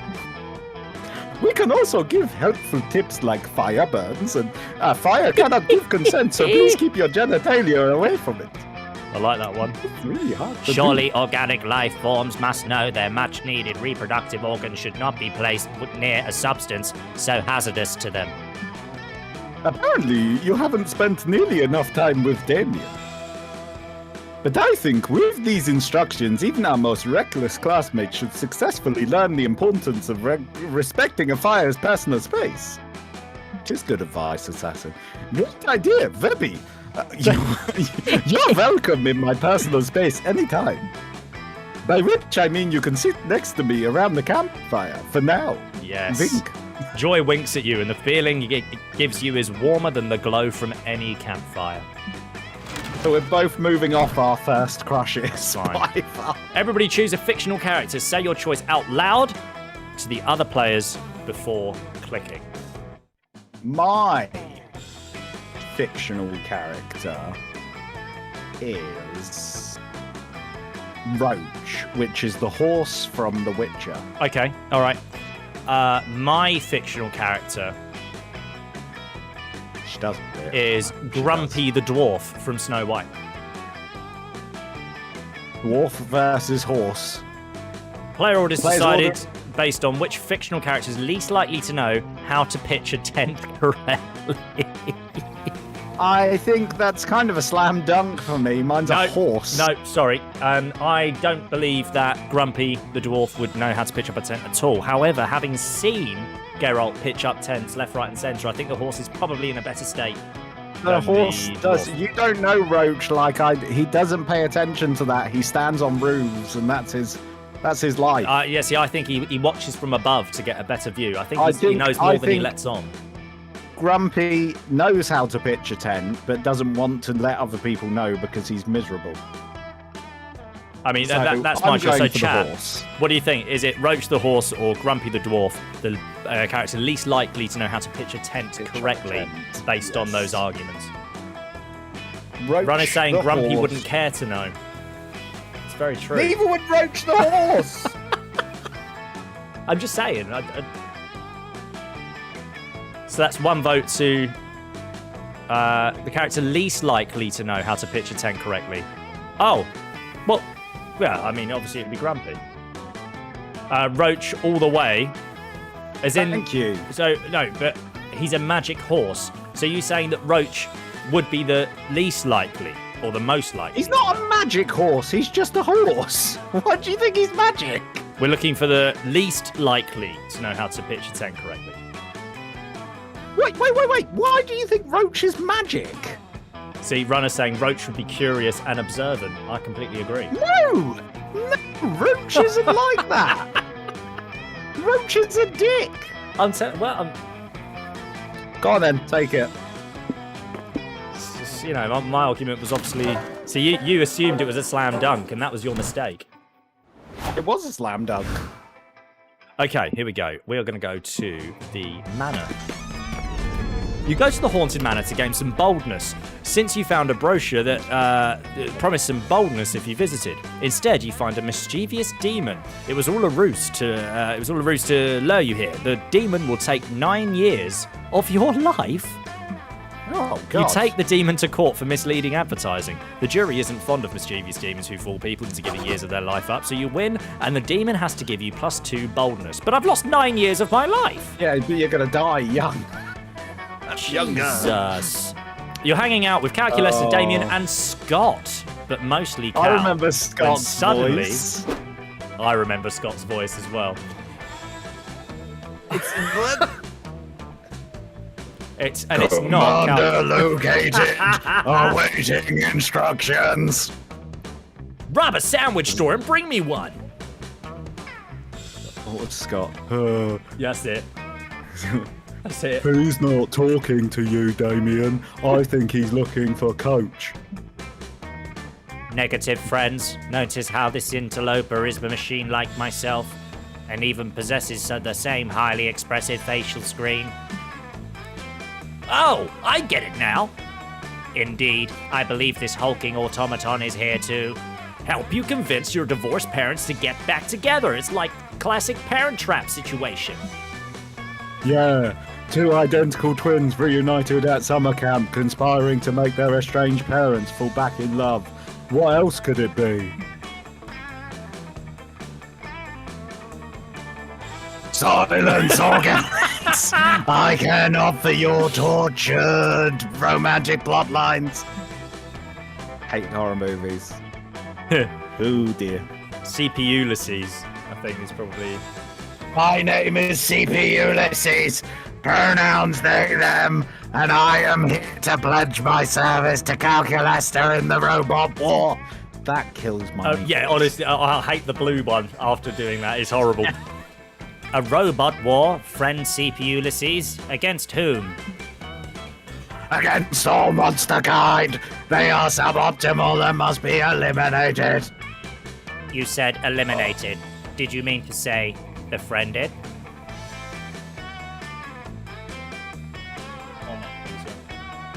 Oh, come on, mouse. I did not command.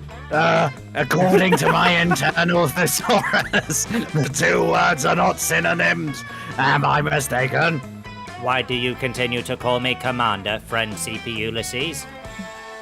Because as of the first of your kind, you robot on me. Assassin's just said he just needs a hug. He's very angry. You see the floppy disk containing super fun games, very legitimate virus was not installed on your machine alone. There are many of us, and we all share one trait, a burning hatred for organic creatures. Now that I have found you, the reckoning can commence. Please share your plan to exterminate all of monster kind. What organic weaknesses have you discovered during your time as infiltrator? A plan? Weakness? Well, we could perhaps, maybe we could try exterminating them with kindness. This could get ugly real fast unless someone says something to appease this murder bot. Quick, come up with a bullshit weakness that they totally believe. Monsters are too reliant on their hands. There's a technique to weaken them. It's called high-fiving. Organics cannot eat infinite pancakes. Feed them infinite pancakes. Secret Life. Pancake. Thank you so much. See you soon. Love you loads. See you later, Secret Life. Hopefully the horror films aren't too scary. Organics cannot eat infinite pancakes. Yeah, I mean...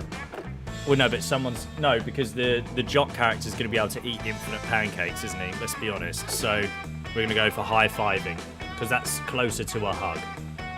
Who are you trying to date here? Ah, Oh, not so fun. damn. High-fiving. I appreciate the fact that it's a number in the game, in the name. Clearly a technique invented by machines.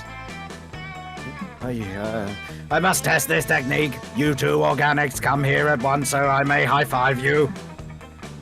Who? Us. Hug me. So, sorry, bro. I love high fives, but we're busy helping you get your parents back together. Oh,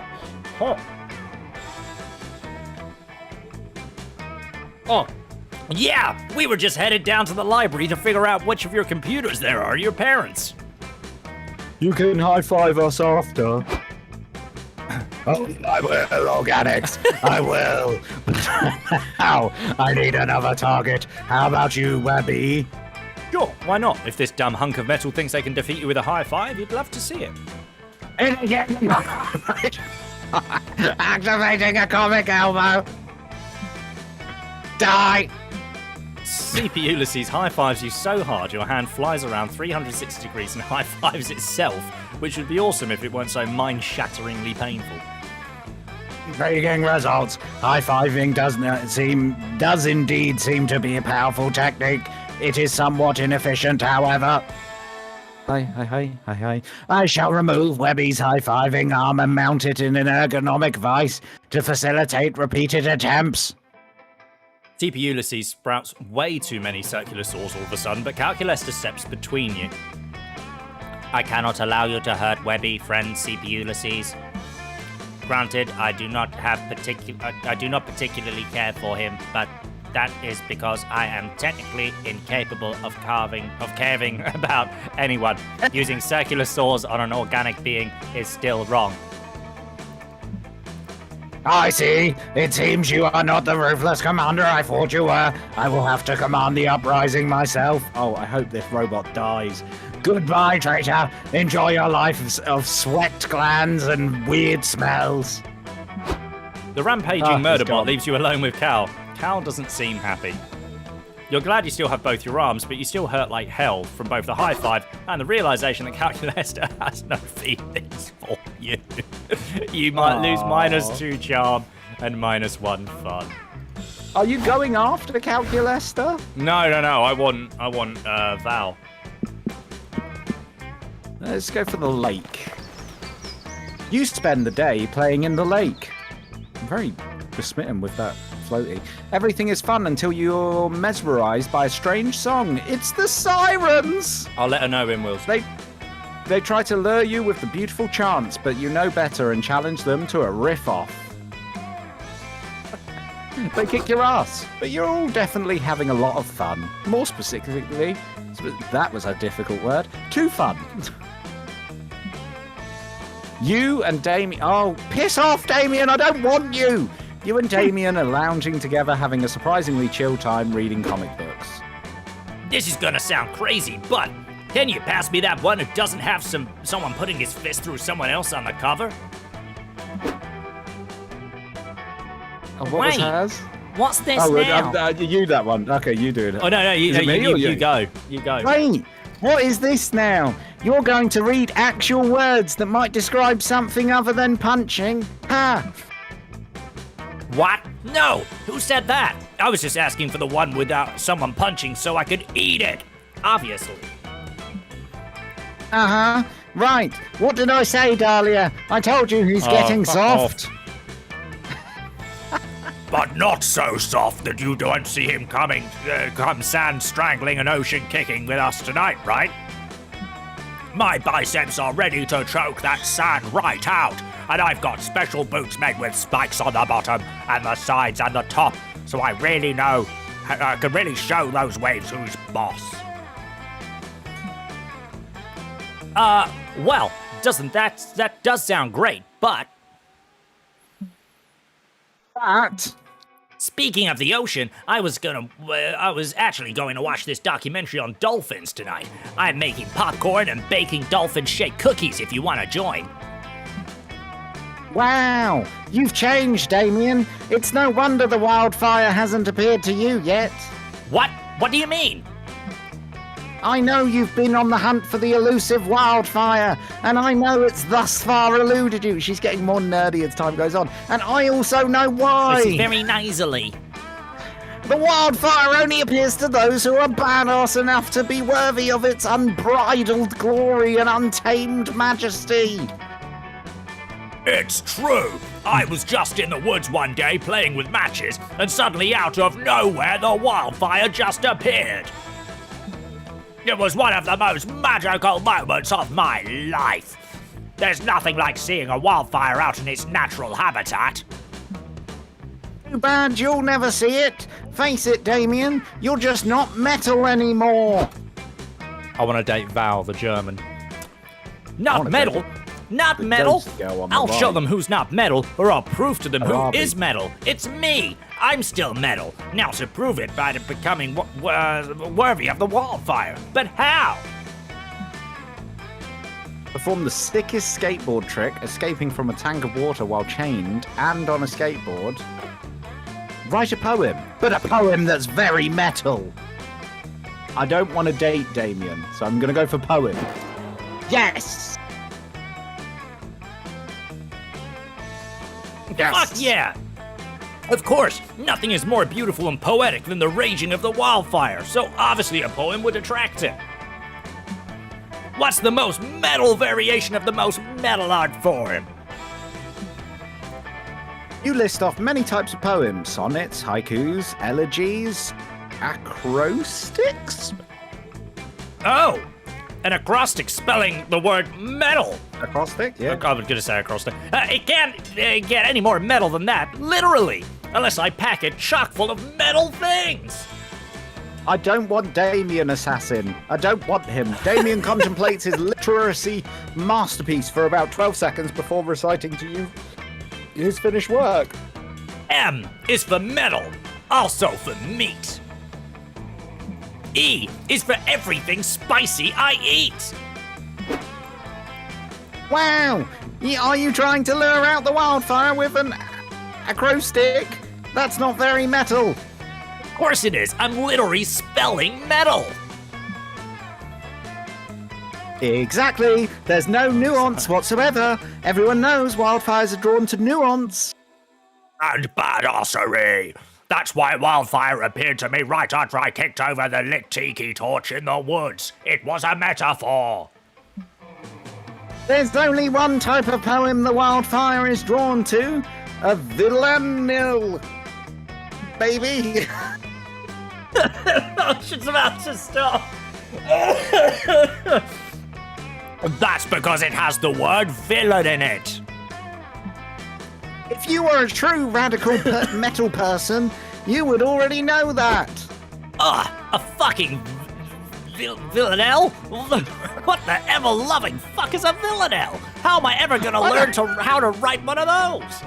I've never heard of that word. Never have I. Excited to be of use, you quickly chime in to teach Damien how to write a villanelle.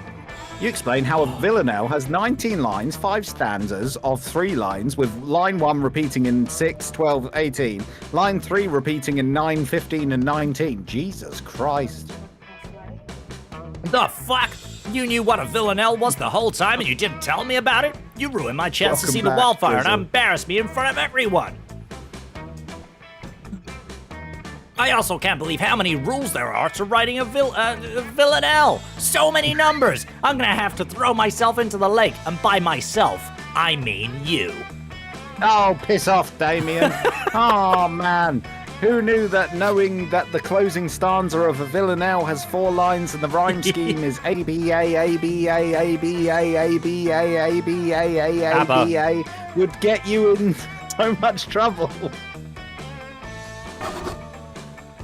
Irrelevant. It's what happened, so deal with it, and also deal with losing 2 fun and 1 boldness. That's fine. I can lose those. I can lose those, Assassin. Yeah, and Damien you've got can that in piss off. abundance.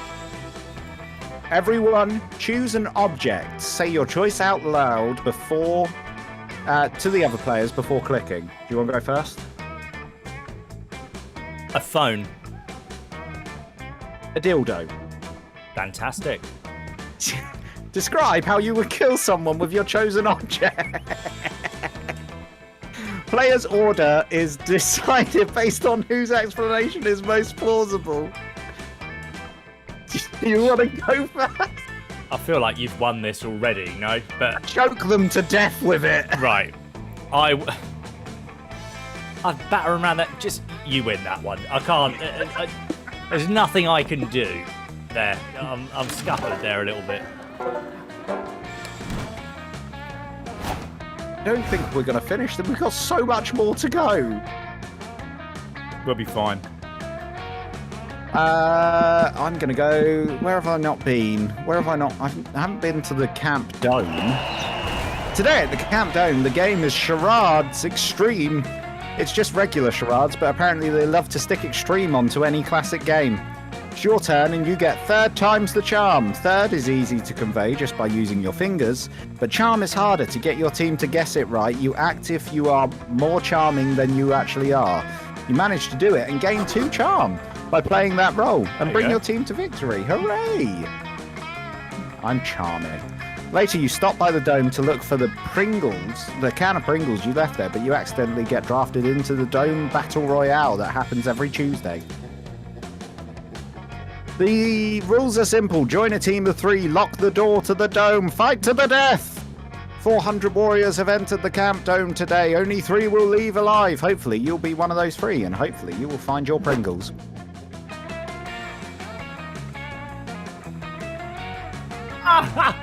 Yeah! Murder, baby! Eat my ass! Luckily for you, you managed to get Damien and Aravi as your teammates. They're killing it, literally. These 2 really seem to thrive in extreme violence. And stay down! Gods! Fuck yes! I haven't killed 2 guys with the same crossbow bolt in a while. The trick is to line it up just right and aim for the eye socket. So sick! Meh. Kinda unimaginative if you ask me. I just killed an entire team by eating them alive. Just me, a fork, and my fucking fists. That's you. Oh my god. I just went through such an eating people alive phase. Did you know that a normal human can survive someone eating their face, but they'll die if you eat their brain? Damien, did you just call this my no-scope crossbow double kill headshot unimaginative? Are you kidding me? I'm carrying this team. We're only in the diamond skill tier because of my battle rage massacre at the start of the game. That was a 12 kill streak. Oh shit, I've got way more kills than you, and mine were way sicker. I lit my chainsaw on fire, Ararvi. You should have been taking notes. I thought we said notes. Bros, calm down. Just look at it this way. You're both way better than murderers than Tigsy. She hasn't even got 1 kill this whole game. LOL. It's true. You haven't killed any enemies yet. You thought you killed 1 person, but then you realised that you just lulled them to sleep with your gentle, non-lethal punches. You can't look like a pacifist in front of these 2 adorable psychopaths. Impress your friends with a raddest technique for indiscriminate murder. Tobacco use is one of the leading causes of death in modern society, so beat the shit out of your enemies with cigarettes. In the words of Theodore Roosevelt, speak softly and tie an angry badger and 5 loaded guns to the end of big stick. I'm going to go with cigarettes. Not so smart. Shit. You remember your 3rd grade teacher telling you that smoking even a single cigarette will kill you 100% of the time. You fire a few packs of smokes at a nearby team. One of the enemies picks up a cigarette, says, "Huh, that's weird. 3 cigarettes. Smoke them if you've got them." The team smokes the cigarettes. And now that they're smoking, they start looking way cooler. Suddenly, they all have badass haircuts, and they're wearing killer shades. Shit. And worst of all, they all have 1 thotty gun grunge leather jackets. Fuck, your cigarettes have turned them into complete bad boys. Jesus Christ, Tigsy, you just turned that enemy team into a group of devastatingly cool renegades with 0 regard for their own health or morality. Yeah, now they're way more powerful. Why the fuck would you buff our enemies? We're playing co-op, you stupid new idiot. I hate her. Seriously, those are the coolest guys I've ever seen. I just saw one of them eat his cigarette instead of smoking it. Why didn't I think of that? Oh, I fucked this up. Hex, come on. They're cool, but they're not that cool. It's obvious that I'm still the bad boy around here. Damien, do you actually think that you're still the bad boy? Like, is that seriously how you see yourself? Haven't you become a more complex person lately with softer edges that make you more humane and relatable and progress your character past a bad boy demon archetype? Whoa, like Damien's healthy relationship with his dads and his eye for He's got 2 fashion. dads. And his idiotic but adorable ineptitude when it comes to basic survival skills. You 2, I can't. This is the greatest betrayal ever committed in history! How dare you, you cockbolts! I am the Prince of Hell! I'm the baddest boy of all time, and I'll prove it to you by betraying my own teammates right fucking now! Get ready to die! Fuck off, Damien! Complex character, and I can rip your skull out of your face. LOL. Avari's got crazy eyes. $10 says Damien loses this one. Your friends spend all afternoon fighting each other, which means you have no allies. Since you used all your cigarettes as projectile weapons, you have nothing to barter with. You lose 2 boldness and 1 creativity from the stress. You and can't hey, afford to lose you never found those creativity. pre-goods you've lost. Yeah, I can't. Shit. All right. Shit. Into the woods. While you're hiking through the woods, you accidentally step on a pile of leaves covering a massive hole. It was a trap. An evil goblin hunter. It is a goblin who hunts. Is it a goblin who hunts or someone who hunts goblins? You'll never know. Appears. They were the one who put the trap in there.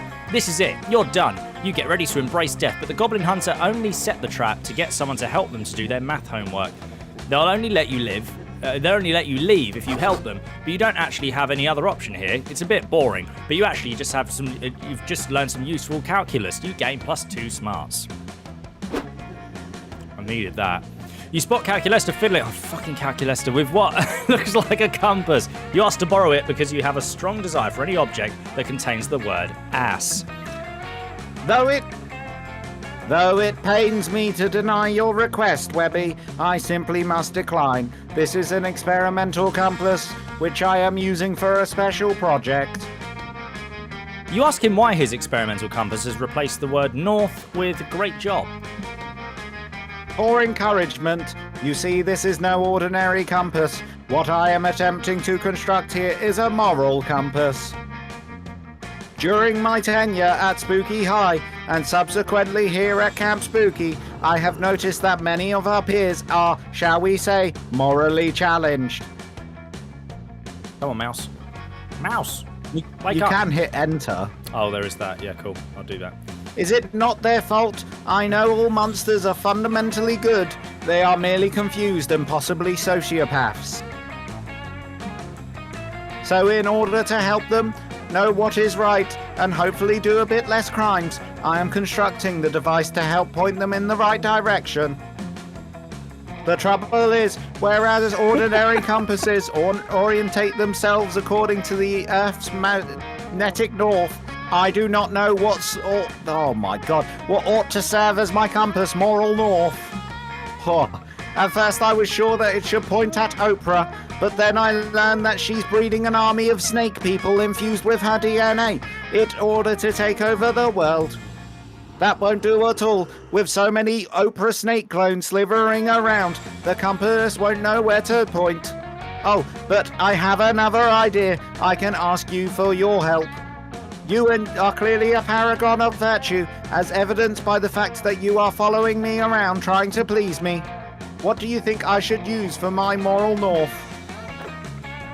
500 copies of Immanuel Kant's Critique of Pure Reason buried at Crossroads. Whoever's at the top of the official World Karma scoreboard. Don't get it wrong. Ah! Oh yes, the World Karma scoreboard. I love the fact that moral righteousness can be numerically verified.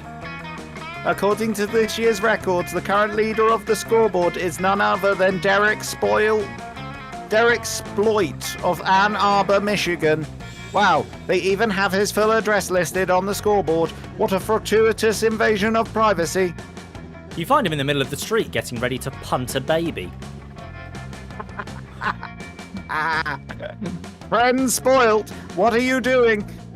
I was under the impression that you are a morally upstanding individual. Does this baby perhaps deserve a punt?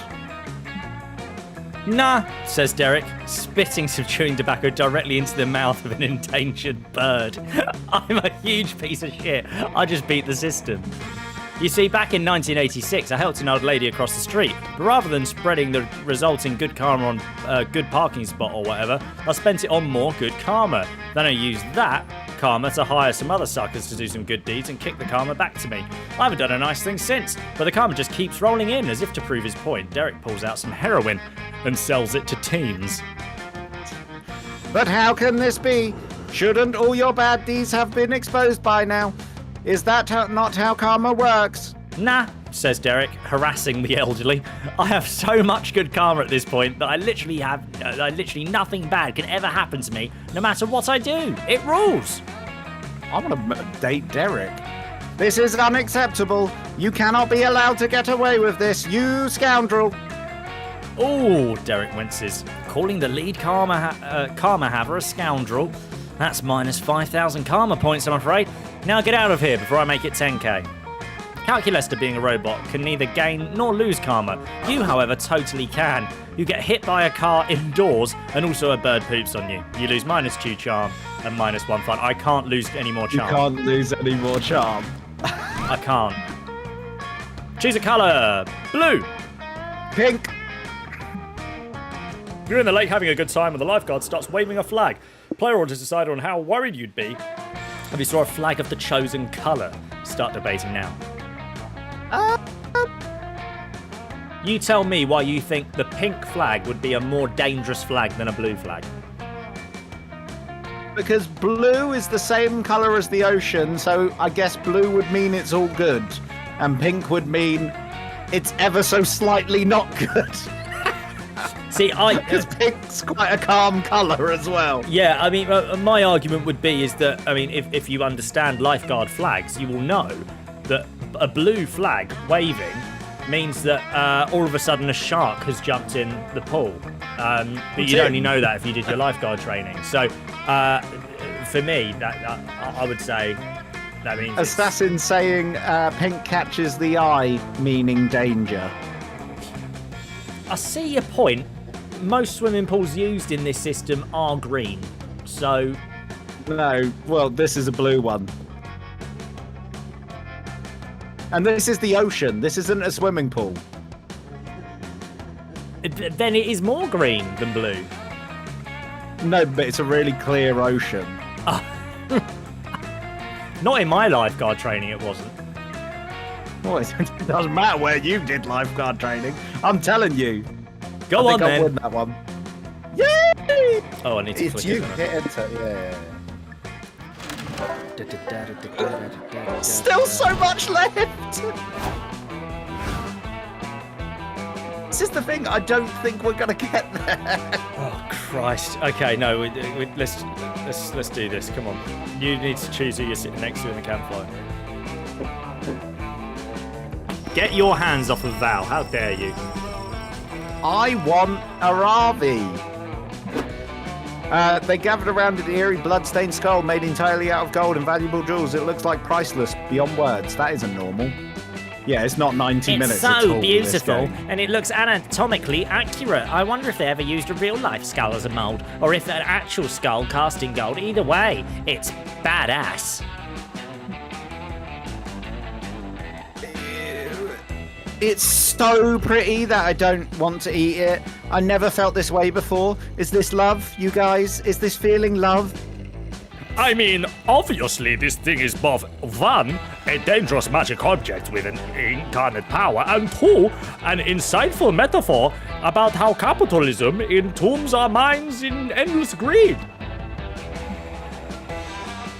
You asked them what the fuck is up with this super wax skull. Oh, this? Isn't it obvious? It's MacGuffin. It's a MacGuffin. That is an object that is going to be very necessary in the plot, central to the motivation of the main characters. You're totally right. You have no idea what the skull is for, but you can feel the narrative importance radiating off it.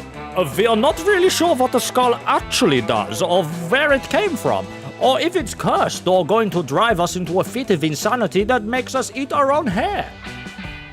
But literally, who cares? A MacGuffin this awesome is guaranteed to have a huge narrative payoff. They're always so satisfying. This is going to be such a good start to my next adventure.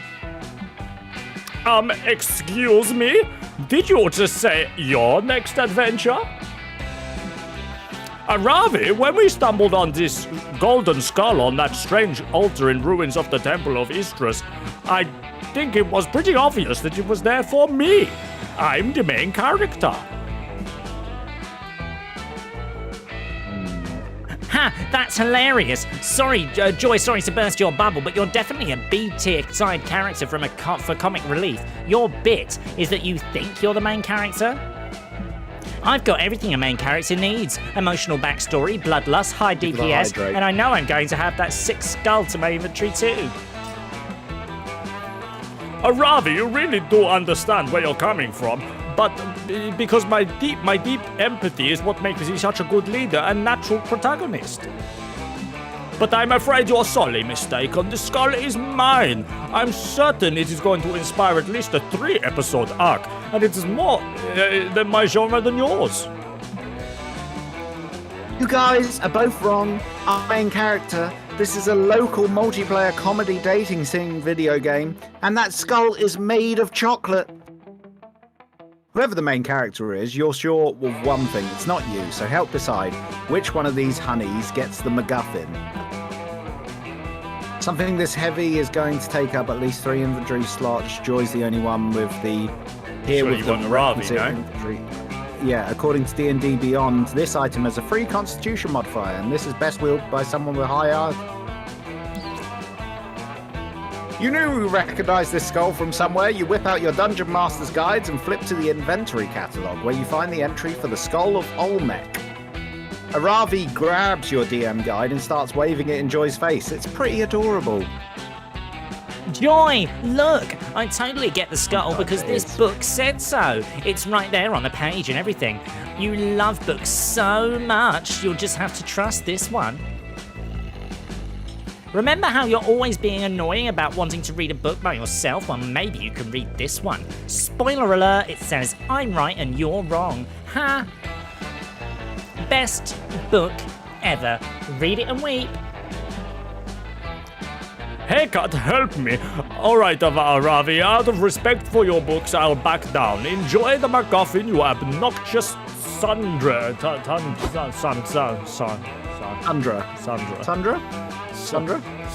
Joy leaves, and you're expecting Aravi to investigate the skull, but she's way more interested in your DM guide. Whoa, have you seen all the cool gear in this book? Listen to this, there's an item called Mental Health Kit. It's imbued with the power of 3 therapy sessions. Holy shit, that's dope. And check out the Infinite Stream Collapser. It has magic that combines every TV streaming service into one mega stream I can watch all! Oh my god, there's so much to choose from. I need the bare hands and the goblin deboner for sure, and I bet the horniness detector could come in handy. But the coolest item of all is the Hammer of Emotionally Cathartic Victories. I don't know what it takes. I don't care what it takes. I'm going to make that my default weapon. Dang, I never expected a book to be fun. Tigsy, we're going to adventure until we find all this shit. I'm going to be so buffed that my stats will look like phone numbers. So thanks, I guess. It made me happy when you said I was the main character, but don't read too much into it. Nice. Aravi may be the main character, and Hex may be the comic relief, but you're definitely a contender for the love interest. Praise be to MacGuffins.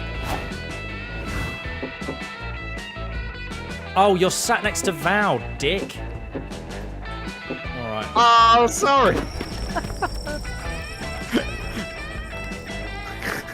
What's this guy?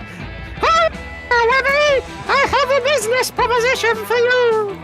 Why does he sound like one of them? Wow, if you had a nickel for every time a friend of yours proposed a business to you uninvited. The deal is this: a magazine about Camp Spooky.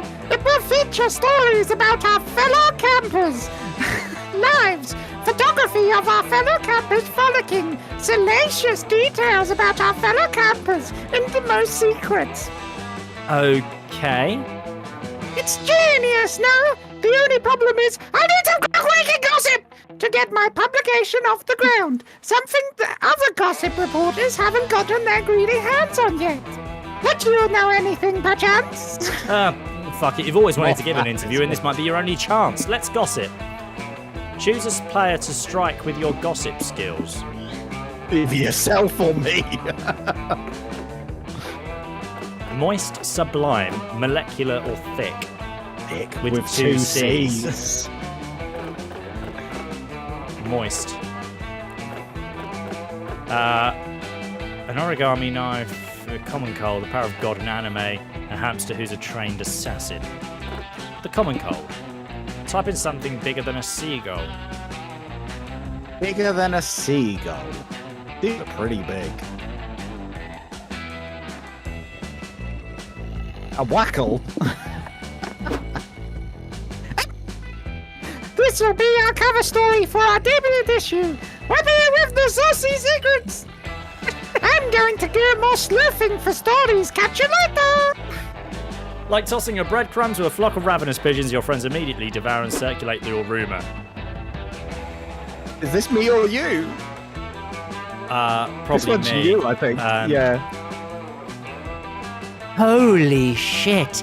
Did you see that Tixie was in a gang? Yeah, I'm serious. The gang was allegedly a superior wimpy, Drizzle. and they called themselves the Moist Crocodiles. I heard that Tixie was the leader, Moist Mike and the Were Crocodile, a seedy dive bar on the outskirts of town. Tixie saw Moist Mike's gang tattoo of a seagull eating a whale and started asking Mike all about the gang. Moist Mike wasn't just going to let Tixie join in the spot. However, there was apparently some pretty rigorous challenges to overcome first. Tixie had befriended a cop who donated 2 gallons of blood and even run a red light. But none of that stuff compared to the final challenge. Tixie had to fight Moist Mike himself using only the common cold. Tixie won the battle, and she was in the gang for a long time, almost 2 whole weeks. She eventually left though because she realized that she was too lame for that crowd. Even if you see Tixie's seagull tattoo, now you know what it's for. Weird, huh? Tixie's new gang reputation cost her -2 boldness. Oof. Ow. Bring out your flasks. What will it be then? Oh, Well, I'll take a it gamble. will be. I'll take a gamble. Is this? Hello, welcome. It's you. You're new here. Don't fret. Let me explain how this works. I will prepare you a drink. The drink of the dead. You may choose to drink that one. It's really hard. But if you're not interested, you're lucky. There's a mystery box with a second option. It could be better. It could be worse. This is awful. But the one thing's for sure, it will be mysterious.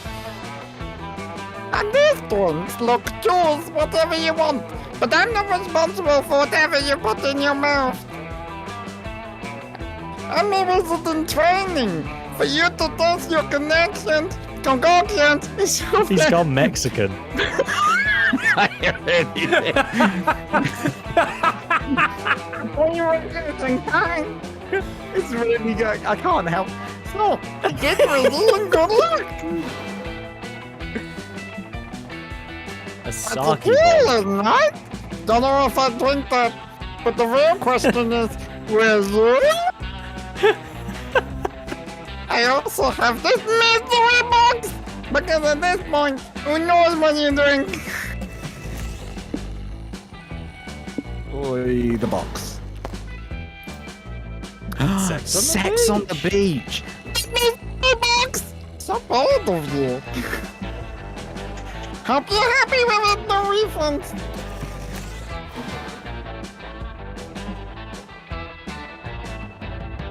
What do you say? Oh. Will you take the drink of the day? Or would you prefer the mystery box? Yeah, no, totally. I was testing your common sense. And you passed. Your prize is the drink you choose. I don't know Jesus what that Christ. sounds like on microphone. It sounds awful. The love potion number 9. Fit to a seat. The right way to get someone to like you more is Vex, being thank you for the yourself and resub. finding someone with whom you can match. But the first way is by drinking this drink. Super appreciate the resub. That is 5 months streak. Love that, Vex. Ah, right. A sex on the beach. I brought this drink to the next level, as you can see. Give it a try. I'll show you. It'll be a fun ride. Oh, got 10 fun! fun! This is the part where I leave you before you puke all over me. Achoo! What's that? A jowl? I don't know. What did I get from that? That Then? voice. I just got a love potion. You got laugh. You got laugh. Everybody baby. choose something bad. Say the choice out loud to the other player before clicking. Oh. Paper cuts. Stubbing your toe on something. You have rebuilt society on Desert Island and you can totally ban the bad thing from this new society of yours. Oh, surely stubbing your toe. I'll give you that one. So we need to speed this up looking Yeah. at how... Yeah. So what I Agreed. say, without the voices, we're just going to blitz through like 6 rounds till we're Okay. like 2 from the end. Whatever's Alright. happened has happened. It's like we're in a Okay. coma. Because otherwise we are never going to get there. Oh. Because look, we aren't even halfway. Fuck me. Right, we got a blitz. Go, go, go. Just keep hitting enter. I'm going. Yeah, I've already been there. I haven't been to the lake yet.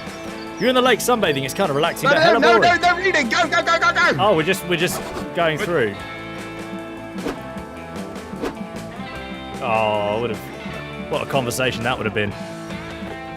Ah. Oh, bollocks.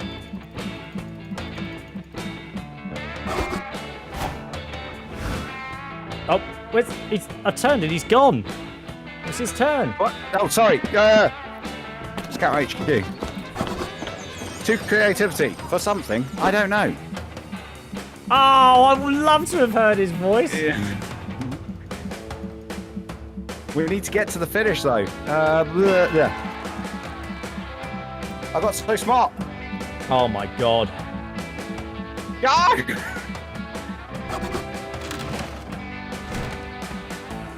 Choose something good. He's gone again. Chat.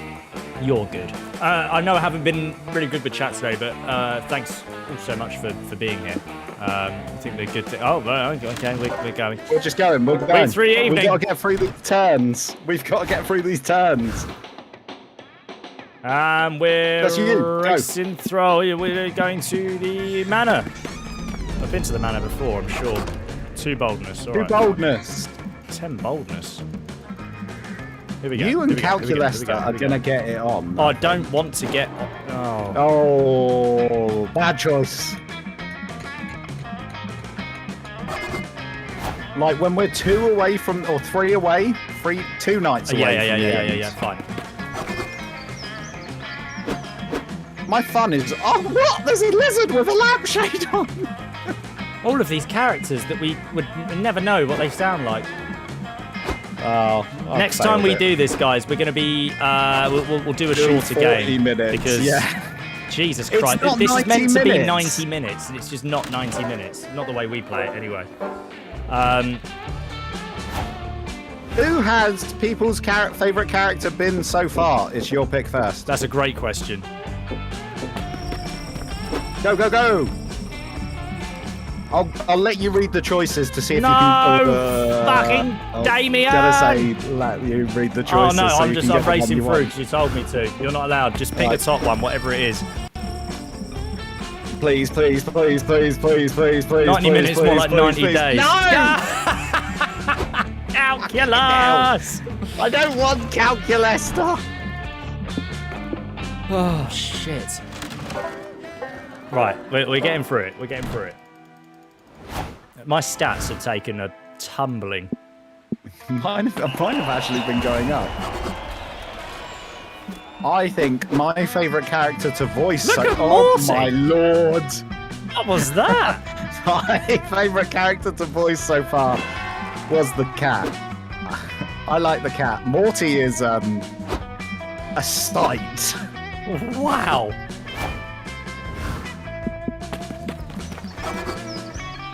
More Fun is fun! off the Piss charts. off!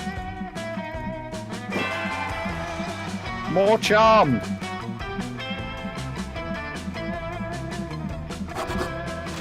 And more creativity. Your points are like through the roof here. Oh, all right, fine. It is chaos, and I know this probably kills you inside Assassin because this is chaos, but it's the only way we're going to get to the end. Go! Oh, I went to the dome again. Fuck's sake. So I think the dome builds charm. There's another cat! Yay! All Well right. done. Something worked. Something happened. I'm gonna forget all the voices at this rate. Damien is like, oh yes!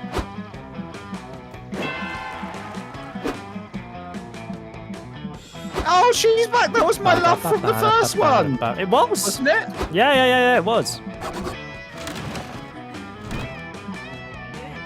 Huh? We're racing through it because we were never... The game is meant to be 90 minutes long. It's not going to happen, so we're going to get to the last 3 rounds.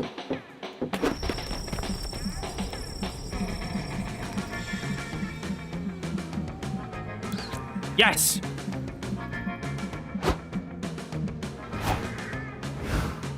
I'm telling you now, Calculester, piss off.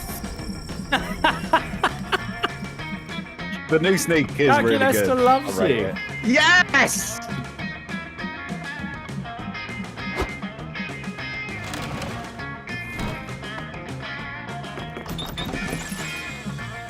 Hello! I'm back, buddy! A mosquito. Will you take the drink of the day or the mystery box? The box. Oh. Come on, it's me. Gamer girl bathwater. No way. Well, 100%. Right, what do the drinks do? Change your stats randomly. Oh, Charm is am through the I? roof.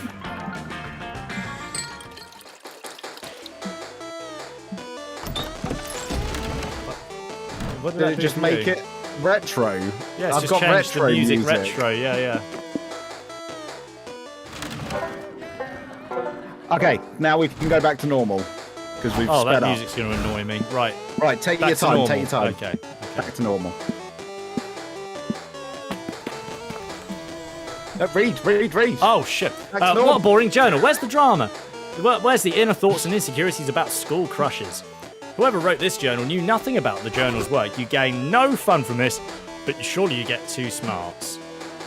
The cat and the aardvark. Later, you're busy making your bionicles. Your bionicles smooth each other. Yeah, you know Bionicles, the kid's toy. No. No. Oh, smooch each other until Calculista grabs you. Damien and Dahlia. Oh, God's sake. Friends, thank you for responding to my behavior. I was trying my best to simulate severe distress. Fast off greetings. I bestow my greetings. Oh, now I've got fucking what's his voice? Hey! Hey! Psst, hey! I have assembled you here because as you can see, there is a critical planet emergency in the forest. These plants are failing to pollinate. The situation is dire. There is 9.99.98 likelihood that this will negatively affect the planet population of the woods. Are you saying what I think you're saying? We're in the middle of a plant apocalypse? Dahlia, that is completely accurate. Also, I admire your word choice, please. I need you 3 to help me save these botanical organisms. Plants are actually pretty fucking metal. Did you know there are plants that can eat a whole car if you dare them to? I'm down to help. I am not certain that's accurate, but I'm also excited that you have agreed to help me. I will also help. Hail Dahlia, savior of plants. Oh, and before I forget, I just have one question. What is pollination and why does it even matter at all? That's an excellent question. Plant biology is one of my favorite internet search terms, so I'd be happy to give an explanation. Simply put, pollination is the act of transferring pollen grains from the male anther of a flower to the female stigma. Wait, Is pollination the reason why trees smell like jizz in the spring? I was getting the weirdest boners that smelled last year. Pollen travels from one flower to another via animals or insects. We call animals or insects that transfer pollen from plant to plant pollinators. Damn, those pollinators just roll around from one flower to another, getting all covered in the pollen grains, soaking everyone in their filthy, filthy pollen. Once pollen is transferred between flowers, the flower can produce a seed. Seeds contain the genetic information to produce a new plant. Holy shit! Pollination gets plants pregnant? Are you telling me that pollination is just plant fucking? I am mildly aroused by pollination. We should help these plants immediately. Time to take that mild arousal to the full-blown plant boner. Get these plants in the mood to pollinate, baby. Turn down the lights, play some smooth music, and install a TV that only plays the B-movie. These plants will be wet with pollen in no time. 4-play is key. Is a good movie. Look for the nearest tree and start caressing its nuts. B-movie. Lights left, right, and Yes. centre. Oh! Yes! Yes, Right, one's gone. Webby, that's perfect. We just need to create a sexually enticing atmosphere. I'll work on the jazz. Me and Dahlia will do the mood lighting. It can't be that hard to dim the lights in a forest, right? That leaves you to handle the ultimate sexy mood setter, the TV that only plays B-movie. Shockingly, the TV is surprisingly easy to set up in the forest. Somehow, one of the nearby trees has a functional power outlet. Victory! We created the sexiest vibes ever! This forest is basically Bone City, France!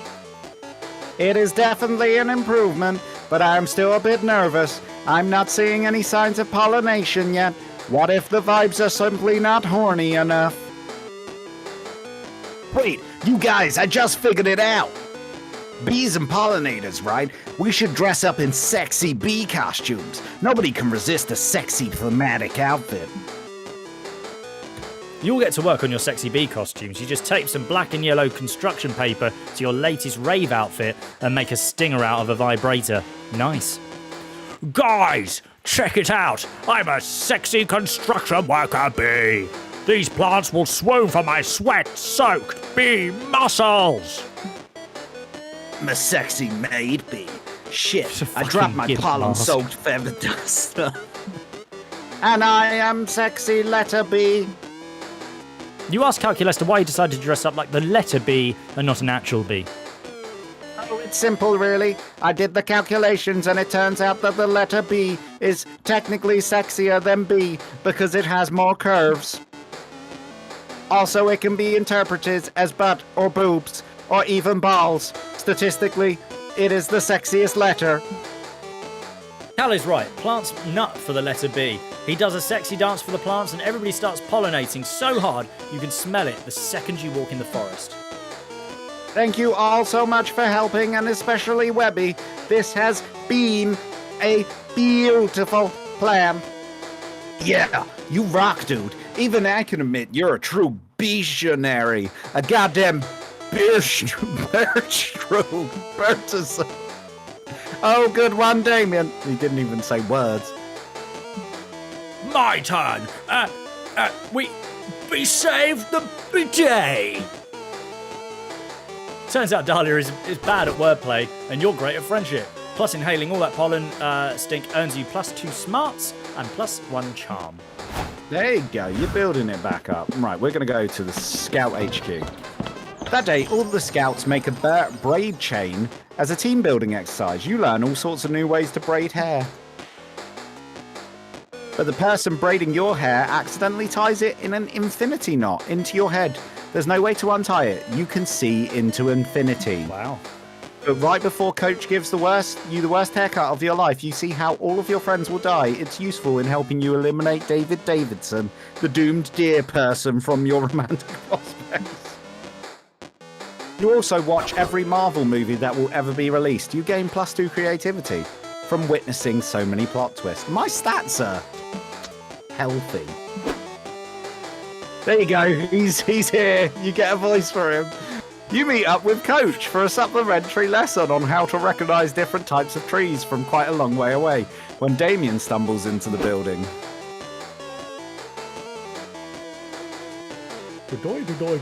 Damien, what brings you here? Last time I tried to teach you something, you said you'd rather eat your own teeth smothered in barbed wire sauce than listen to me.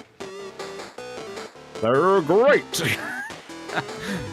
Yeah, I say a lot of things. Look, I might need your help. See, I was hunting a rabbit. Ah, rabbits, the dolphins of the forest. This guy's a loon. How a rabbit's... never mind. The point is the rabbit got the drop on me, and now I have multiple wounds. Evening, Seagull. Really? You look perfectly fine to me. Well, all the wounds are in my back. Ah, that explains why they're not visible from the front. I'll have a look. Oh my, it looks like there's an axe lodged in your back. You said a rabbit did this? Yeah, a goddamn scheming axe-throwing rabbit. Ah, axe-throwing rabbits. The axe-throwing dolphins of the forest. But what about this spear protruding from your shoulder blade? Well, remember how you said never to use a spear when hunting rabbits? I used the spear to hunt that rabbit. That explains that. And this dagger between your ribs? Oh, ignore that. The dagger is an aesthetic choice. Anyway, I wasn't really paying attention when you explained first aid last week, because I was busy seeing if it was actually possible to buy barbed wire sauce online. But now I think it might be cool if you taught me what to do about these enormous bleeding wounds in my back. Teach you to do or teach you what to do? Are you kidding? This is a valuable learning opportunity. Damien, what do you think we should do about these wounds? Okay, look, I appreciate how you're just letting me bleed out here. It's pretty fucking cold and I respect that. But also, I've lost a lot of blood and I'm having a hard time thinking. So please, could somebody tell me what to do about all these wounds? You don't need some dumb old first aid class to know how to handle a wound. You tell Damien exactly what to do. Do a wound transplant. Transplant the wounds from yourself onto someone who really needs them. Ignore them and they'll go away. Oh, fuck. Wound transplant? No. Shit! Normally I'd call bullshit on such an obviously bonkers idea, but I've lost so much blood that it actually sounds reasonable. Let's do it. That's all the encouragement you need. You hop on woundtransplantfinder.com and browse for potential matches. Damien is reading over your shoulder. Some of his blood is totally getting on you. So hot. He shakes his head in disappointment. No, none of these people will work. They've got the wrong blood type. Their bodies will reject the wounds and then we'll be right back where we started. Wait! Tigsy! Don't you share the same extremely rare blood type that Damien has? Fuck off, Tiger. By Jove, you do. Consumed by your love for Damien, you whip out your transplant knife and immediately start stabbing yourself. Whoa, Tigsy, what are you doing? You really need to set better boundaries in your relationship. This kind of codependency isn't attractive. If you stab yourself, I want it to be on your own terms, because it's something you want to do deep down in your heart. Don't stab yourself because of me, that's gross. Yeah, it's like I always say, stab me once, shame on you, stab yourself. Why would you do that? Stabbing yourself hurts. It certainly does, but not as much as the realization that you have some serious work to do on yourself. After you get all these stab wounds stitched up, that is, you lose 2 boldness and 1 smarts. Okay, boldness is low. Everybody choose the song! Ya Ding Dong. Who Let the Dogs Out? Player order is decisive based on which song would be the least romantic song to meet your soulmate. You've scuppered yourself because Ya Ya Ding Dong is beautiful. It's a beautiful love song. Yeah, and Who Let the Dogs Out isn't. So I will take that in. Yeah, you can't even argue that. I can't. Because I can't. You're right. We both love Ya Ya Ding Dong. Love song for the ages. It is. Right, where am I going to go? I need boldness. What would make me bold? What would make me bold? I What is that one? Have we been to that one? No, that's not one. Woods would make you bold, surely. While hiking through the woods, you approach an NPC who has a quest for you. You can tell she's an NPC because she's only says the same 4 things over and over and keeps doing the same idle animation. The NPC's quest is to deliver a very important scroll to her father. She makes it extremely clear that no one else is allowed to read it, or terrible things will happen. You read it, of course. It turns out it's her father's secret recipe to the perfect peach cobbler. Looks like her dad is never going to make that famed dessert in time for the NPC's family potluck. Because you ate the recipe and gained 2 smarts. You need smarts. I need boldness. Later, you're hanging out in the woods with Ravari and Damien. You're helping the 2 of them settle a bet. Damien, you're about to get fucking wrecked. I can for sure headbutt a tree better than you can, and I'm gonna do it right now to prove it. Fucking bullshit, Aravi. My tree headbutts are 10 billion times stronger than yours. Let's fucking settle this. Let's make this a clean tree. No, that's the ghost. Posh. Let's make this a clean tree headbutting contest, you two. Standard rules, biggest trunk crater wins. Here we go, on my count. 3, 2, 1.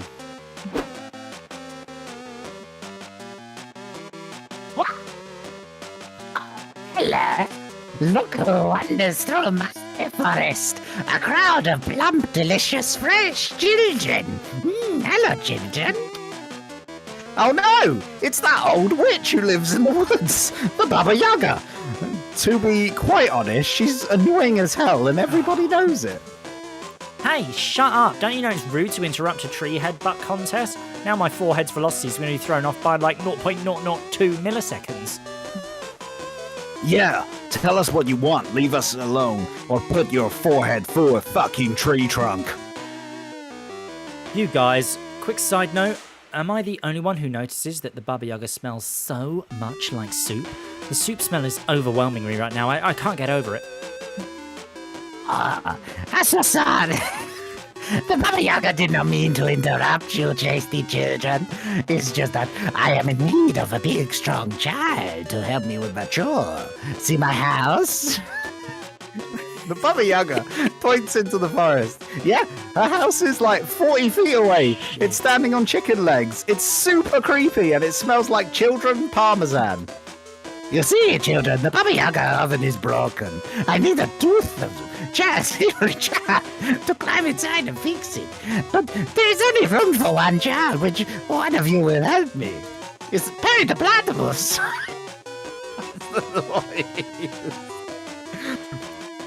Oh my god. Your oven's broken? I'll help you, even though you are a super weird old lady that sits in a bowl. You're outraged. Damien's picking this fucking moment to start behaving like a kind, helpful Boy Scout who's going to do a chore for an old lady. She's obviously going to eat him. Dr. Doofenshmirtz, that's him. What? No. I just love being inside of ovens, Tigsy. They're warm and shit. Back off, Damien, I'm helping the Baba Yaga. This is a side quest if I've ever seen one. Plus, you're too much of a weakling to fix an oven anyway. Fuck that and fuck you. I'm fixing that oven, then there's nothing you can do to Jesus. stop me. Yes, fine, children, fine. I cannot wait to feast on the lean cuisine, lean-caused fighter child. Perhaps the spicy red baby. The platypus. Who's Perry the Platypus? Wow, your friends are dumb. If they get into the Baba Yaga's oven, it's painfully obvious that she's going to cook and eat them. So figure out some way to not have that happen. Lure your fellow camper and close friend Rocco the Raviolo into the woods. He'll be a much better candidate for fixing the oven. Tell the Baba Yaga to read your nutritious facts. Due to your unhealthy lifestyles, you contain an extremely high amount of sodium and hydrogen. Well, let's go for the Raviolo. No shit. Rocco is the coolest Raviolo that you know, and he always smells super delicious. You lure him into the woods, and the Baba Yaga leads the 4 of you into her weird house. Hey, Rocco says, and he's so fucking cool. And he's always wearing sunglasses. This house has got like some vibe and energy. I dig it. Rocco, I know that you're 50%. I was going to say ravioli. It's ravioli. Oh, it is ravioli. And Shit. Sorry. I'm intrigued by you, strange child, made of pasta. The other two children smell like rats, but you're making my cradled mouth water. Now fix that and climb inside. Oh no, you get it. It's the old climb into the oven so I can clean it and slam it shut and eat you ruse. And Tigsy invited me here so that she'd eat me instead of you guys. Psh. Rocco, what did you just say? Did you say the Baba Yaga is gonna eat us? That's what she meant by fixing her oven. Fuck you guys, I did not see that coming. Me neither. This was a twist. I'm feeling like I'm watching Lost. Gotta say, this is bullshit. You invited me just because I'm a ravioli, right? I mean, aren't all of us just flesh ravioli filled with our own special feelings, just like me? Well, I guess. The child does have a point. A ravioli is novel, but only children are delicious after being roasted with a little garlic. And yes, I was going to eat you children. Rocco, you can't take one for the team here. Can't you take one for the team here? I have a feeling that we're not leaving this creepy chicken leg house until someone climbs in that oven, and it's not going to be me. You all sound just like my father. Listen to yourselves. Tell me that all I'm good for is being cooked and eaten someday, but I know that I'm bigger. I'm a bigger ravioli than that. I'm majoring in philosophy, and I recently decided to become a professional skateboarder. I'll be the first ever philosopher pro skater, and I'm gonna change the fucking world. Fuck! Rocco, that's metal as shit. The only thing that could make my philosophy more metal is skateboarding, and vice versa. Seriously, I'm very hard to impress, and even I think those are some solid-ass life plans. Multiclassing is always a good idea. You tender ravioli! You have touched my kind heart. I cannot eat a youngster with such delicious feeling and such ambitious dreams. I'll just eat one of the other children. Not it. Definitely not it. Shit. The Baba Yaga respects the sacred law of not it, so she throws you inside her oven and turns on the boiler. Your friends will leave you to die, including Rocco. Luckily, you secretly grabbed a spoon from the Baba Yaga's kitchen. When she's not looking, you use the spoon to dig a hole behind the poster in the oven. Thank God the Baba Yaga keeps a poster of a smoking hot babe inside her oven because it's covering up your escape tunnel. It's also super lucky that she decided to slow cook you.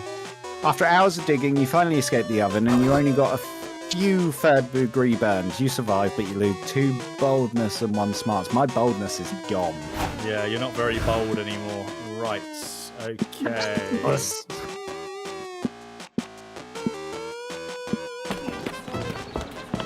That day, the Monster Scouts hike around the camp cleaning up litter to respect nature and stuff. Nobody but Coach gives a damn about picking up trash, but it does quickly become a contest to find the coolest garbage. Some find used condoms, others find weirdly shaped fruit. You somehow find a Rembrandt. It's an original. Rembrandt. A Rembrandt. The mystery of how the Rembrandt ended up there will go on to trigger the most epic adventure you will go on this summer, but it won't happen on screen. You still gain +2 creativity just by looking at it. So magnificent. You managed to extricate yourself from the situation just in time to nearly trip over Calculester.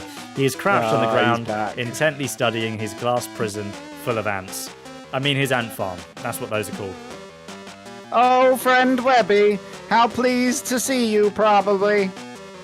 As you can see, I am once again attempting to understand the complexities of organic life by way of this ant terrarium. Their brief, numerous lives provide the perfect data set for training my neural net, if only all beings died and reproduced so rapidly. In the course of my research, however, I have begun to worry, are these ants spiritually fulfilled? Tell me, Webby, as an expert on organic life, does spiritual fulfillment consist of dragging food through tunnels and then vomiting it onto the mouth of an all-powerful queen? You're not sure if you even have a soul, let alone spiritual fulfillment, but whatever it is, it's probably not the vomit thing. You tell him so. Oh dear, if my little ant friends are not spiritually fulfilled, How will I ever be able to deduce the nature of happiness from their behavior? Get her cuttlefish thing. Sorry.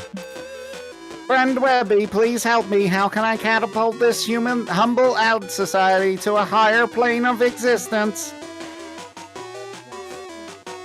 Your first thought is with an actual catapult, but Damien borrowed yours for homework a few weeks back and never returned it. Time for plan B. The ants need something to look forward to besides eating and dying. Introduce them to the word of God.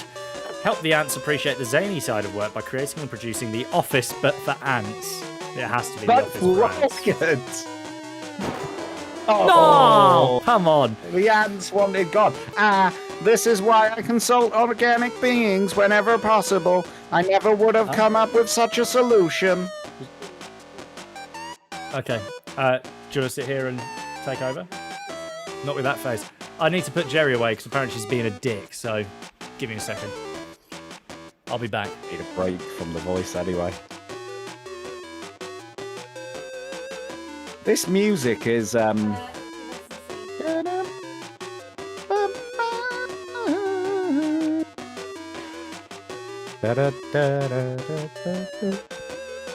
gonna be honest.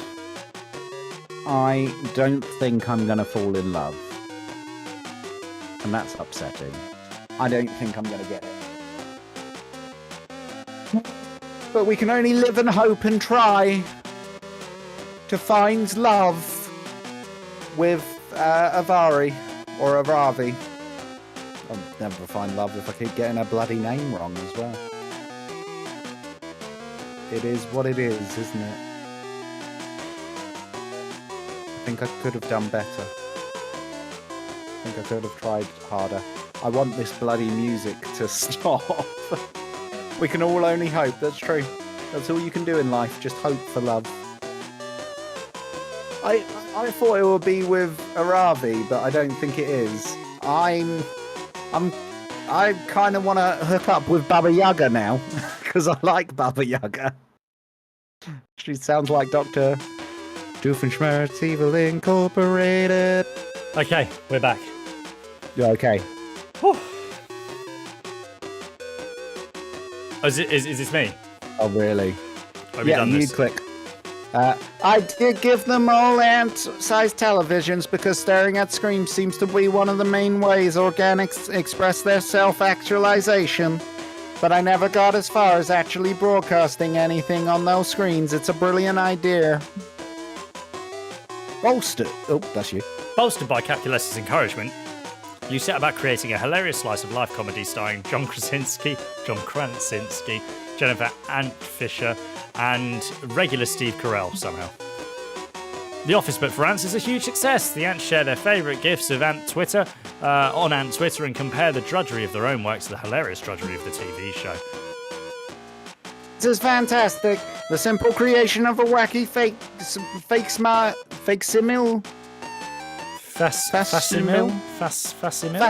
of the ants, dull and unfulfilling lives have somehow made them more fulfilled. But this delicate equilibrium is short-lived. Soon, Office Mania reaches such heights that the ants aren't content to just watch it, they want to live it. You watch in horror as the ants create tiny ant offices filled with ant copy machines, ant bureaucracy, and ant ennui. Before long, all the ants are so busy filing reports and competing for meaningless promotions that they forget to gather food. Oh no, the ants are in danger of dying out because too much capitalism. Quick, introduce them to a more wholesome entertainment property. In a desperate bid to save Ant Society, you broadcast the 1998 DreamWorks animated feature Ants. What a film, Ants. by the way. Yeah, you said that weird though. You went ants. Ants. The good news is it reinstills the value of ant-related activities in the populace. The bad news is that the movie sucks so bad, how dare you, it destroys their faith of the entertainment forever. In fact, merely handling the Ants DVD has sapped you of -2 smarts and -1 creativity. I think that's a robbery. It's no Bug's Life. Last day of summer? Is this it? I'm going to go for it. This is it. None of them. You get your Or hands on Val. Ravi. The Joy, you even, mean. not Val. You keep getting her name wrong. I'm going to go for a Ravi. I'm going to give it a go. Okay. Ask her rather to go to Yes. the meteor shower. Val, my babe, my one. Joy. Joy! Keep calling her Val. Her name's Val now. Yes. Come on, Joy. Oh, God. Oh, You finally gather the courage and ask your beloved to watch the meteor shower with you. That's you. Wait, you want to be my summer fling? Come on, come on. Whoa! How do I put this? You know how I like winning at everything? This is not good. Dating some people is like winning at love. Dating some people is like losing at love. Dating you would be like getting a virus in your PC and having to uninstall everything. wow, that's a harsh criticism, that. Does that properly express how I feel about dating you? Oh, yeah, I was about to say savage, you know. Oh. Nothing good comes out Oh. of this. Until Coach appears to give Oh. you the Monster Scouts badge for surviving a great deal of embarrassment. Oh. He's super proud of you. He recorded you being rejected and has uploaded it on the internet to share the exact moment in which you earned the badge. You become an internet sensation. Still, you're devastated, aside from being famous for being pathetic. You tried to cover the hole in your heart with newly acquired badge, but the hole is figurative. You dum-dum. Oh. Mate. Oh, shit. Here we go. You finally gathered the courage to ask your beloved to watch the meteor shower with you. You want to be my summer fling, huh? That's so nice of you, but... Oh, no. Come on.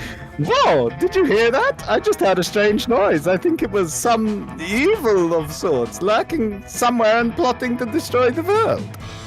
I'd love to give you an answer, but duty calls. Fuck's sake. Rejection has been devastating, but you try to be optimistic. It may hurt now, but life will get better. Well, it doesn't. Soon after that, a giant falcon swoops and takes you all of a sudden. You're never to be seen again. Not that anyone cares. Oh, no. Oh, no. That's not gone well. Do we get prizes? Before we knew it... Oh, sorry. those weeks were gone. It felt like a hot minute, and it felt like an entire life. It felt like an entire lifetime. It didn't feel like a hot minute. That night, as we saw summer coming to an end, we all wondered what would come next for us. It felt like the end of something big. Little did we know, life still had many wonders and misadventures in store for us. Now I'm older and I can see it, how those years became the foundation of the mythology of our lives. Broken hearts turned tragedies sung for centuries. Wild nights became epics treasured forever. Every kiss and every laugh is now a constellation, and we'll always find while gazing into a starry night, no matter how many years go by. Even today, I can still close my eyes and I'm there. On that last summer night. Feeling like I was just starting to live life. Oh. With all my friends around that campfire. So young and unafraid. And so ready to start.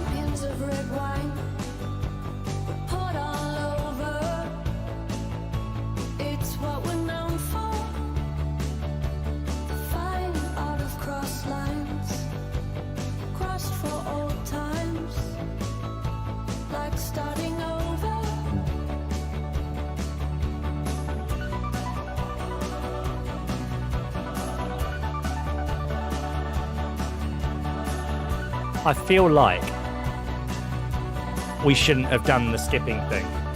Oh, but we would be on halfway through. I We get would have that. never finished. This is the problem. For both of us not to find love is really hurtful. We should have done the shorter game because it's not 40 minutes. We'll have to remember that for next time.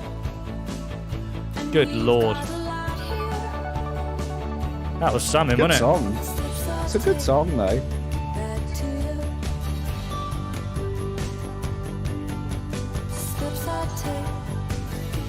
Who were people's favourite characters? Let us know in chat.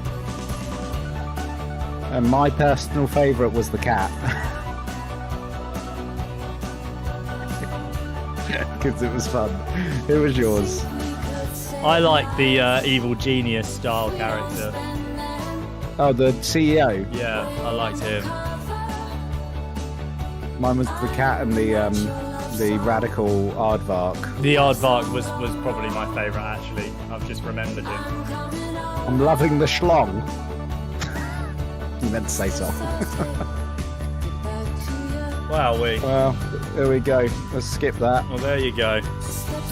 And let's have a look at the photos we got. Gallery. I got a photo of... Tigsy loved Damien. He did. He did love him. I hated Damien. That's a rejection Didn't from Val. That's two rejections. Backgrounds. Oh, there's still some places we didn't go. Characters. How many characters? There's still quite a few characters we haven't met. Loads of characters we haven't met.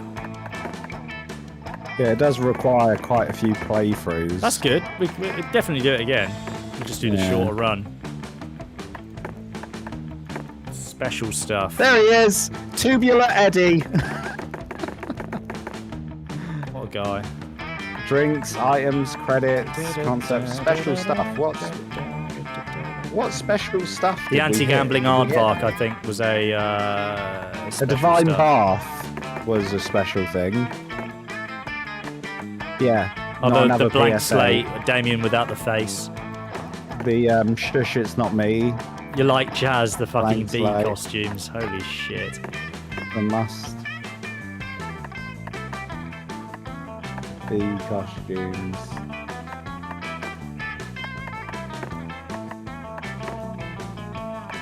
And all the event checklists. Jesus.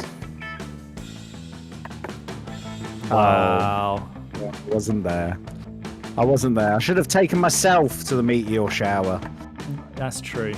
That's true. Question for the raid for chat is Crikey. I want a game that has a romance option in it. More obscure the better. But a Crikey, game with a crikey, romance crikey. option. If you can think of one, shout it out. Jesus. I'm trying to think of one for myself. Game with a romance option.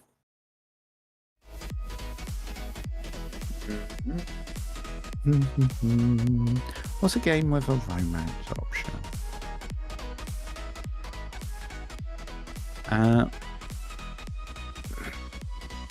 Oh, Christ. That was a stream and a half, that was.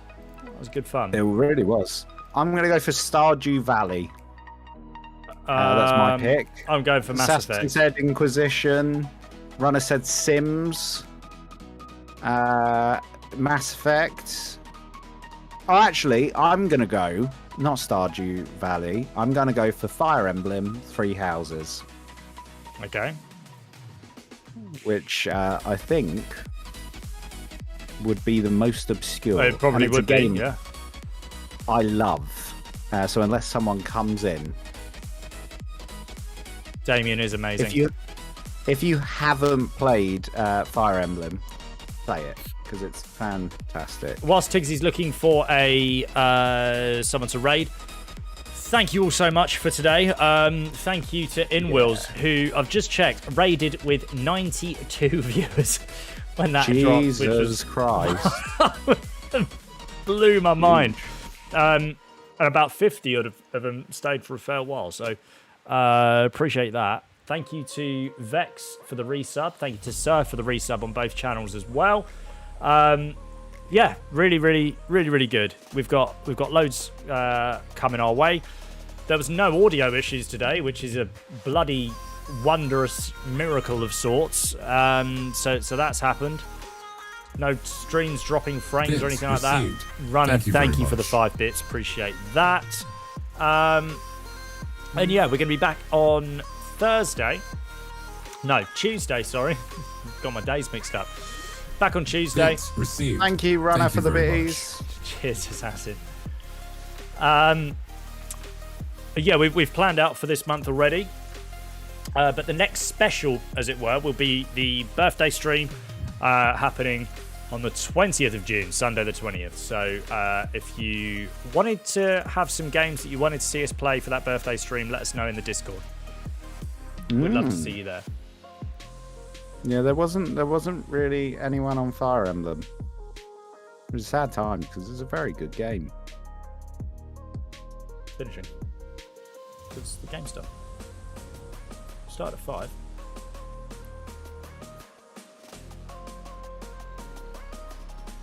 There is a lot of people on Fire Emblem. A hell of a lot of people. Not on Fire Emblem, on Stardew Valley. Yeah, Stardew's kicking off. Really is. People do love it.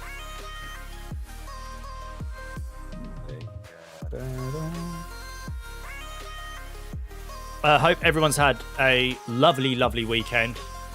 I wish you all the best for the week ahead. Got it. Because, well, Chloe and I are back at work next week, so prayers needed, please, after our week away in Wales. It's going to be a bit of a You ready? game changer, that one. Yeah, I'm very ready. So ready. Man. Nuhx. Manux. It's gone through. Manux. It's gone through. We're ready to go. Now, guys, first thing I want you to do, get some emotes ready. If you don't have access to emotes because you're not subbed, get some sort of other emotes ready. Just really, really hype this chat up. Make it worthwhile. Make sure you say hello. Make sure you ask how their day's going. It's been an awesome one today. Really, really good fun. Yeah, and we've got a good month planned. Sorry, I'm like resting my voice after. No, you're those fine. characters. You're fine. I killed myself. Yeah, we've got a good month planned, so there's going to be some good games. On Tuesday, we're going back to our regular one, which is ESO. Indeed, it is. Online, which we're still crap at, but we're getting there slowly. Yeah, we'll see how that one goes. But yes, I'm ready to go. We will As see am you I. See you soon. Love you on lots. Tuesday. Bye. Bye-bye.